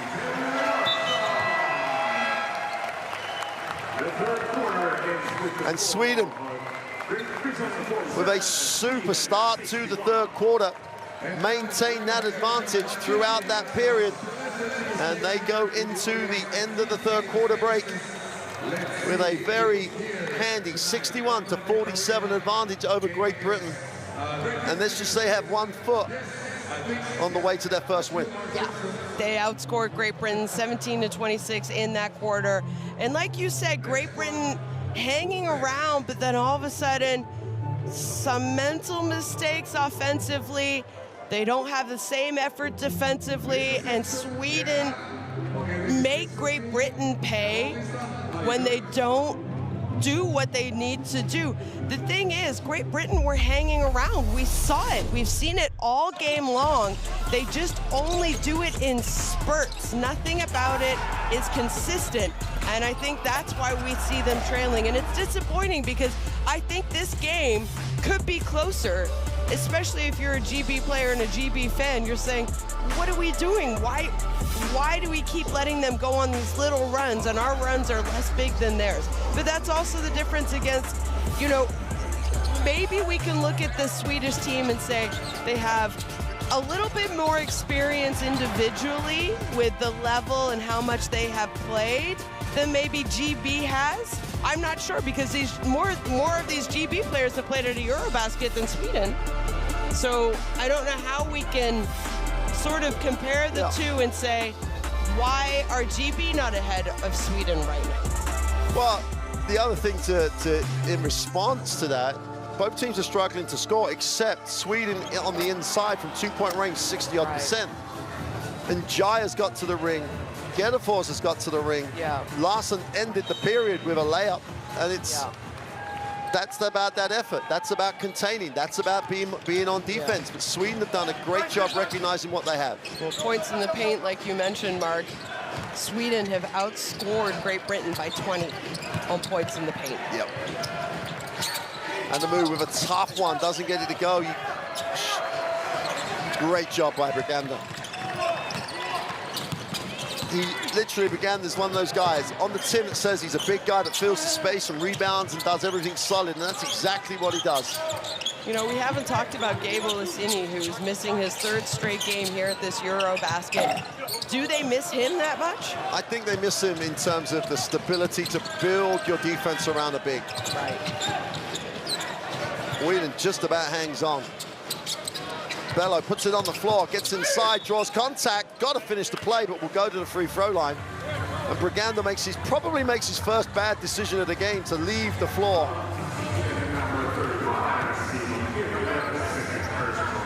Well, after a slow start, Pelle Larsson, 19 points. He was, what, 0 of 6, 0 of 7 in the first half from 3-point range. Yeah. Clearly does not look himself either, if you've seen him play before. Well, Sick yesterday. Yeah, there's a lack of energy there, isn't there? That's the issue.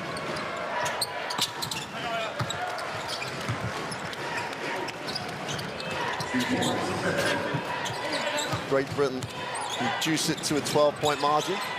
I think a very positive for Sweden is the fact that Hawkinson has been so quiet here tonight, only 7 points, and they still have this kind of a lead. Gander with a little runner off balance, doesn't get it to go, but somehow Tobias Ball gets the offensive rebound, and Great Britain turn it over.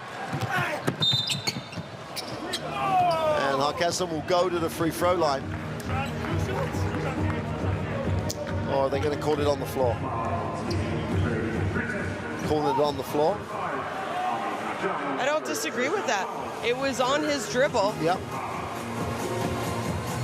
I really don't disagree with that call by the referee saying that it was on the floor.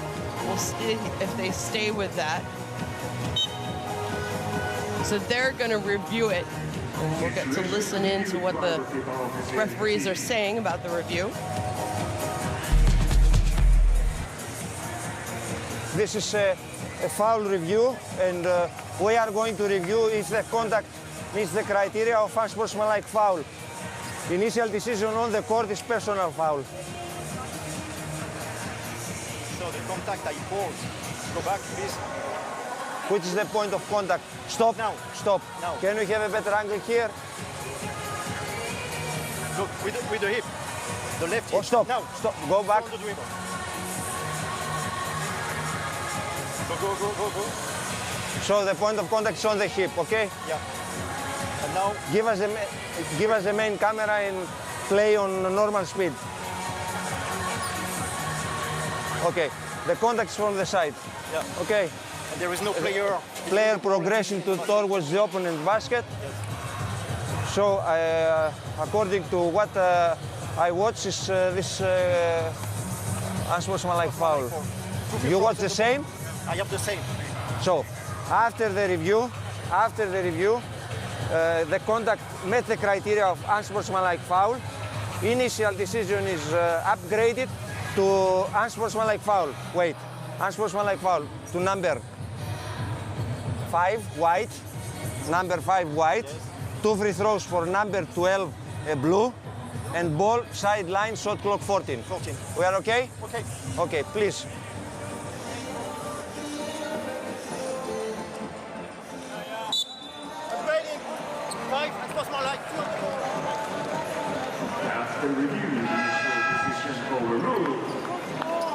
So there you heard the explanation for the unsportsmanlike foul, because the contact was from the side with no, it met the criteria for an unsportsmanlike foul.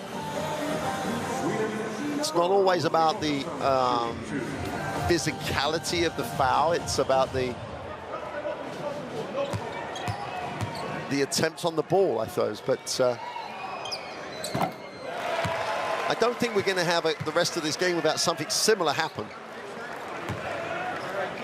Yeah, that's a tough call going against Great Britain, but the referees did a good job explaining where it come, and they have to follow the rules as well, right? Absolutely. Håkansson gets the 2. Sweden will have the opportunity, as GB had in the first half, to maximize the unsportsmanlike foul with the possession. Håkansson tries to tune the corner, gets a hard show. Uganda fumbles it. Unfortunately, he fumbled it. Great Britain get a piece of it. Pansar outworks everybody, drops it to Larsson in the corner. He's short. And Great Britain dropped to the glass but couldn't contain it. The shot was so short, it didn't actually stop it at all. Luke Nelson checks back in.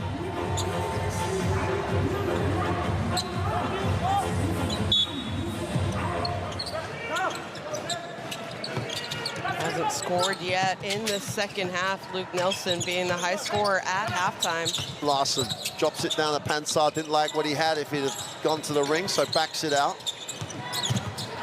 Steps back for the tough two. Is Long. Yeboah checks in. And Yeboah has 8 minutes to try and have an impact on this. Whistle on the play.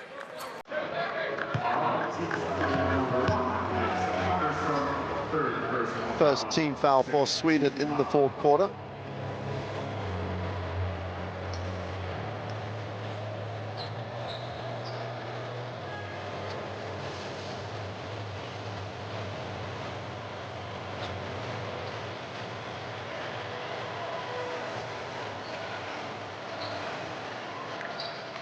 Bello is the release. Nelson. Yeboah with some time, with some space, sticks it on the floor, drops it inside the Bello for the two. I like that. It was aggressive, it was quick, it was concise.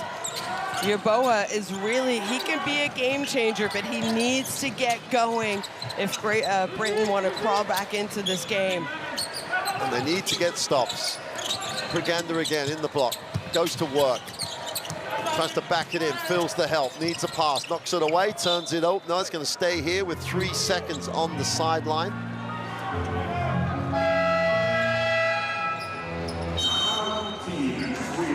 Sweden will take the timeout. Coach Ripponen understands he's in that situation. He would love to keep scoring, keep it ticking over, take some time out of the game. He's going to run something from the sideline to try and maintain that. He still has 2 timeouts. I think that's a after smart. This, after this. So I think that's a smart timeout from him. He wants to take advantage. He wants to try and get a score here because he knows that if he doesn't score, Great Britain have a chance to cut this lead into single digits, and that mentally, the last 7 odd minutes of this game, you say it's only single digits, 3 possessions, we can get back into it. So I really like this idea of calling a timeout, and, you know, love to see the little set that he runs up after the timeout. But Great Britain have to try and make things happen at the defensive end.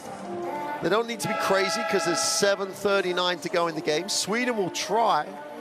Well, it's a little balance here. Try to manage this game out now. They've got the margin. Can spend some time if they don't have anything early. Great Britain, the emphasis is on how much they can get at the defensive end to give themselves a chance to eat into this. And it starts with these 3 seconds. And with a loss, you want to say that Great Britain's chances are not over. But their next game, we have a day off tomorrow here in Tampere, Finland. But then their next game is against Germany. So they would have to beat Germany. Plain and simple. And crazier things have happened, but I just can't see that happening. No. High-low, layup for 2.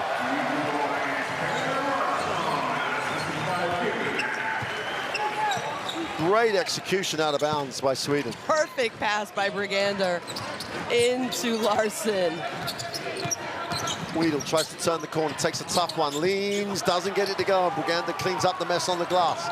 Larson gives it up. Håkansson drops it down, everyone's touched it. And Brigander, who got the defensive rebound, finishes the play. And it could have been a single-digit game. It's opened out now to a 16-point game on the back of a layup. Look at this. Such a heads-up play also by Larson, and that pass could not have been any more perfect. And it just, the 2 guys who were sick yesterday combining on that 3 seconds that is a momentum breaker. Oh, yeah. You look at Briganda, 8 points. Larson, 21 points already, almost 30 points combined. No wonder they struggled on game day 2 when the two of them weren't there. Absolutely. And you know, what I really love, and as a Swedish fan, they're doing this without Hawkinson having a huge game. And it just shows that their strength, they don't rely just on one or two players, because I think Pansar has played well. Njai at periods has come in and been a difference maker. They just have so much more contributions from people who played than we have seen from the GB team. Gedeforest to start the third quarter decided to take over, and GB doesn't have the same type of, hey, who's going to step up? It's your turn now at this point of the game. Well, after the Great Britain timeout, they trail by 16 points. Still 7 minutes remaining.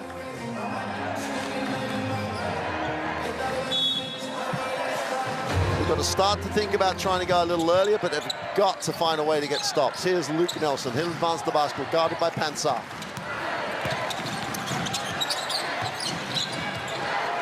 Whelan will come off the screen.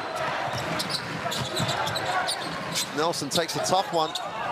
No one else touched the basketball. Great Britain. Hawkinson moves it on. Anderson again looking down low. Great skip. Larson puts it on the floor, attacks the baseline, gets an angle, he's blocked. Nelson comes over from the help side. Whelan will push. Whelan lines up the three, doesn't get it to go. And you know, it's kind of those desperation moments right now from these GB players. Sometimes you have a 5-on-4, the advantage is attacking the basket and try and get an easy 2. Or stop the clock, draw a foul, get to the free throw line. Luke Nelson rotated, he knocked it out of bounds. 9 seconds on the possession. Pansar will inbound. There's the block. Hawkinson takes the ball screen. Wide open. Pansar in the corner for 3 is good. You mentioned it. It was how long ago? They had an opportunity to cut it into single digits. Couldn't get the defensive stop. And since then, it has been all Sweden. And wide open Sweden. Yep. Bellows left alone, puts up the 3 and knocks it down. Well, Bello showing his range in this game since the start of the game. Pansar has it.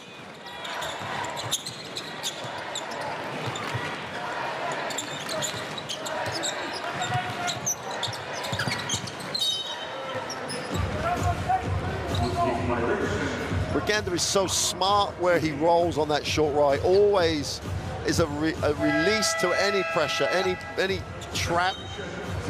That short roll, he has good hands. He knows beforehand more or less where the help is going to come from as well. So Pansar will inbound the basketball. 16 points, only 5.5 minutes remaining. Larson.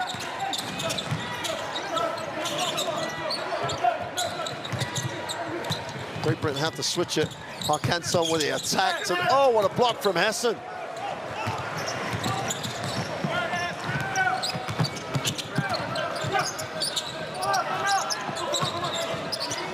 Hessen lines up the 3 after the block is short.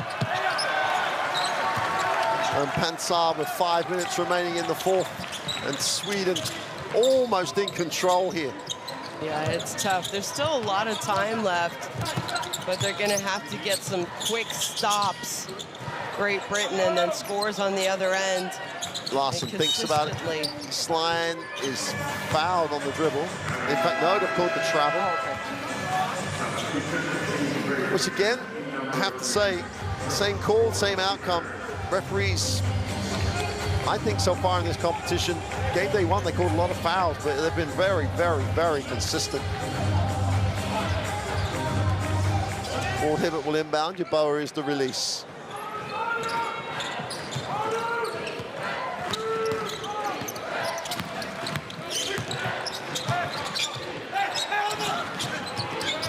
Hessen spins in the lane, off the glass, doesn't get it to go. Pansar gives it up. Hakanson in rhythm. Is long with a three, and they dodge a bullet, but Anderson outworks everybody again, and I could just have a replay button. I could say that every time down the floor. He is just exactly what you need with guys coming off the bench. He's blue collar. He just gets it done, works hard, keeps it alive, and he's going to sit down. He's put his shift in.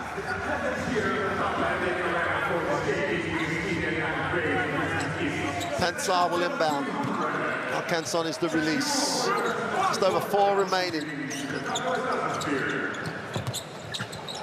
Go to Fours again. Well, you forget him. I forget him at my peril, I think is the phrase. Nelson tries to get something going early. Baseline, needs a pass. Wheeling in the corner, can't get it to go. Great Britain have had looks in the last 4 or 5 possessions, just cannot. Upstairs for Larsson for the throwdown. And Sweden begin to relax, and Sweden begin to enjoy it, and Sweden believe they're going to get their first win at this EuroBasket. Yeah, you see them starting to celebrate. They're enjoying what is happening right now. And talk about a third quarter. They've outscored Great Britain 13-7, and there's still 3 minutes and 49 seconds left. You see, I think Great Britain are settling a little bit too much for outside shots, and I know, I understand the mindset. It's, you know what, we're down. 3 points is worth more than 2, but the way that they've shot the ball, I think they need to try and attack, at least draw fouls and try and get to the free throw line, because they have had success from the free throw line in this game. And you always say when you're down, if you can stop the clock, it's the best way to put points on the scoreboard at the same time. But I think they're becoming a little bit too desperate, and now with this lead that Sweden has, they seem more relaxed, and it's helping them play better as well.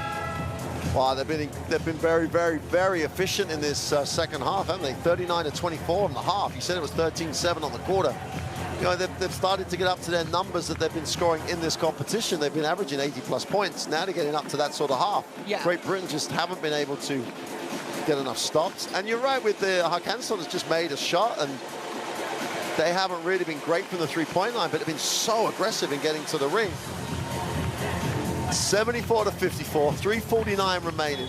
Yeah, and I think, you can look at the statistics of Great Britain, but the fact that Sweden have scored 40 points inside the paint compared to only 14. And again, another quick three. They're not shooting the ball well enough, in my opinion, not just in this game, but also in the tournament. They're only at 32%. If you shoot 50%, 55 from 3, absolutely start shooting the threes right now.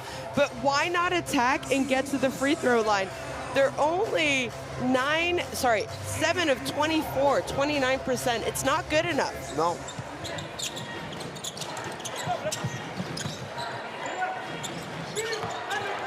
Get the quick attack to the basket and then play some defense. Here's Hakanson. And Sweden will try and manage out time and possession. The last 3.5 minutes of this, they go inside. Go to Fours. Looks to go baseline. Needs a pass, drops it inside. Ball's turned over. Ward Hibbert comes down with it. Nelson gives it up. Yeboah. We move it on. Nelson with another quick three. This one goes. That's 1 for 6, though, out of the last 6 possessions. Yep. It's not a good percentage, Mark. Pansar. Hakanson.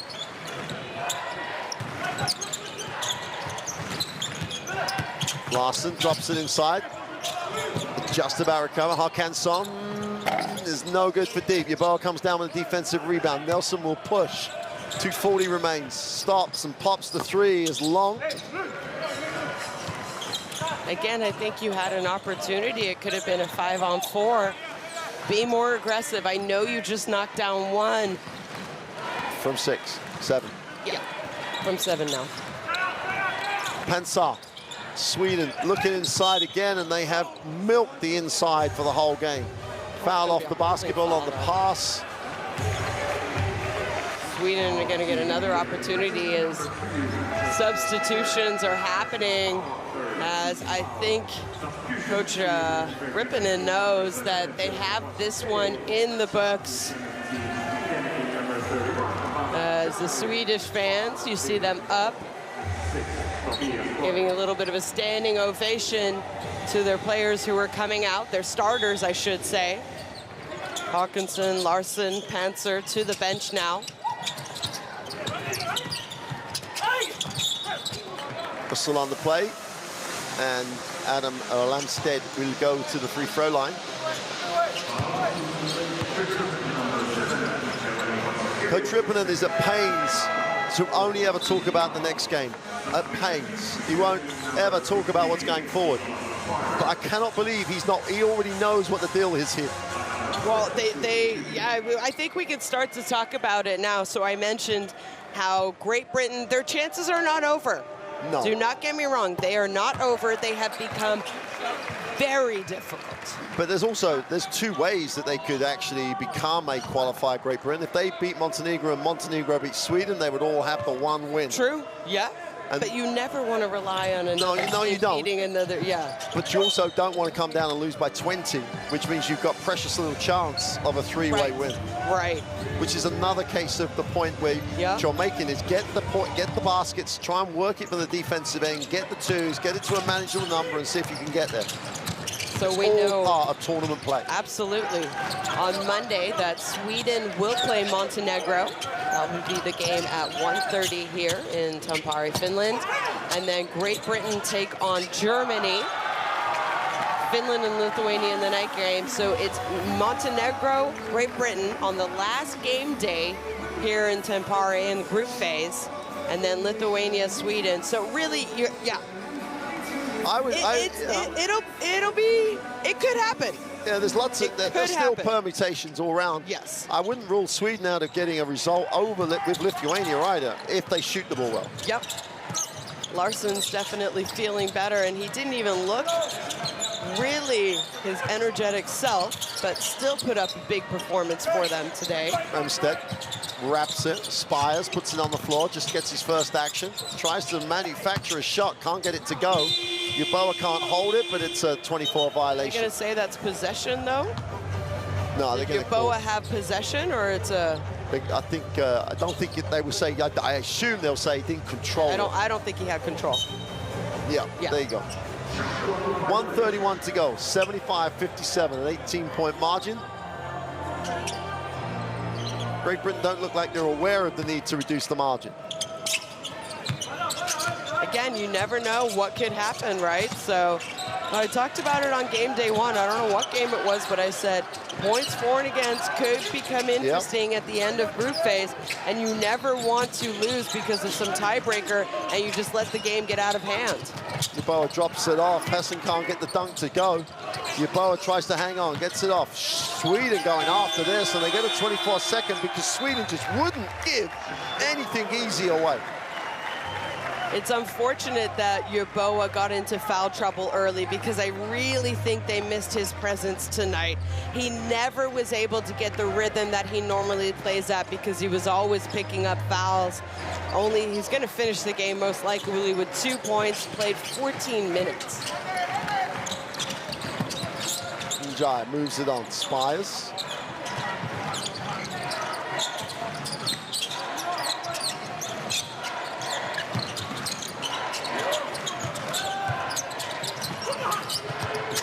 Goes upstairs, easy. Well, they blow the easy too. Remstead can't complete it. Ford Hibbert down the lane for 2. Every point's important at this stage. Yeah.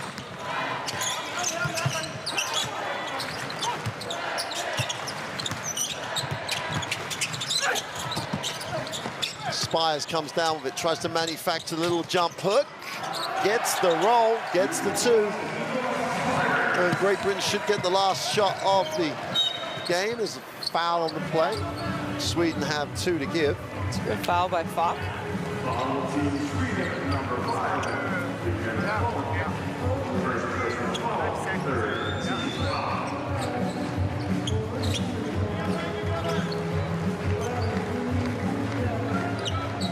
Well, you said it, 17 seconds left. they have to try and go for a score. Yeah. You don't want to turn over, give the ball back to Sweden, but you need to be aggressive, not shoot too early.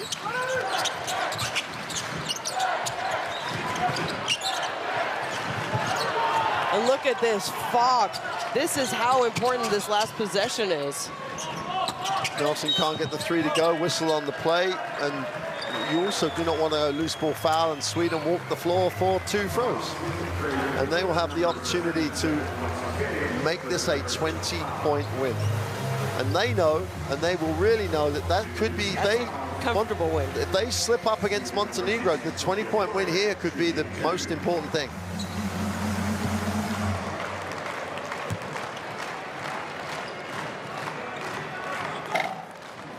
Ball misses the first.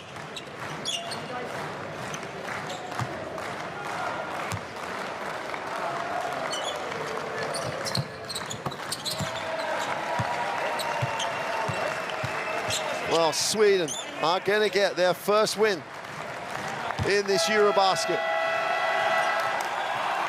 At times, it was not a pretty basketball game, but what it always was for Sweden was an important basketball game.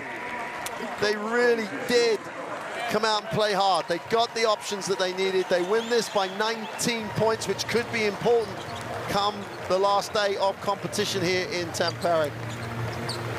Well, last time Sweden got a win at a EuroBasket was back in 2013, excuse me, and that's the last time they played in a EuroBasket event as well. So clearly making the most of this opportunity that they have been given with, it was not just a win, it was a substantial win. Absolutely, and you've got to take your hat off to Briganda and Larsson in particular, getting out of the sickbed, coming to play. Briganda in particular, I know that Larsson had the points, especially in the second half.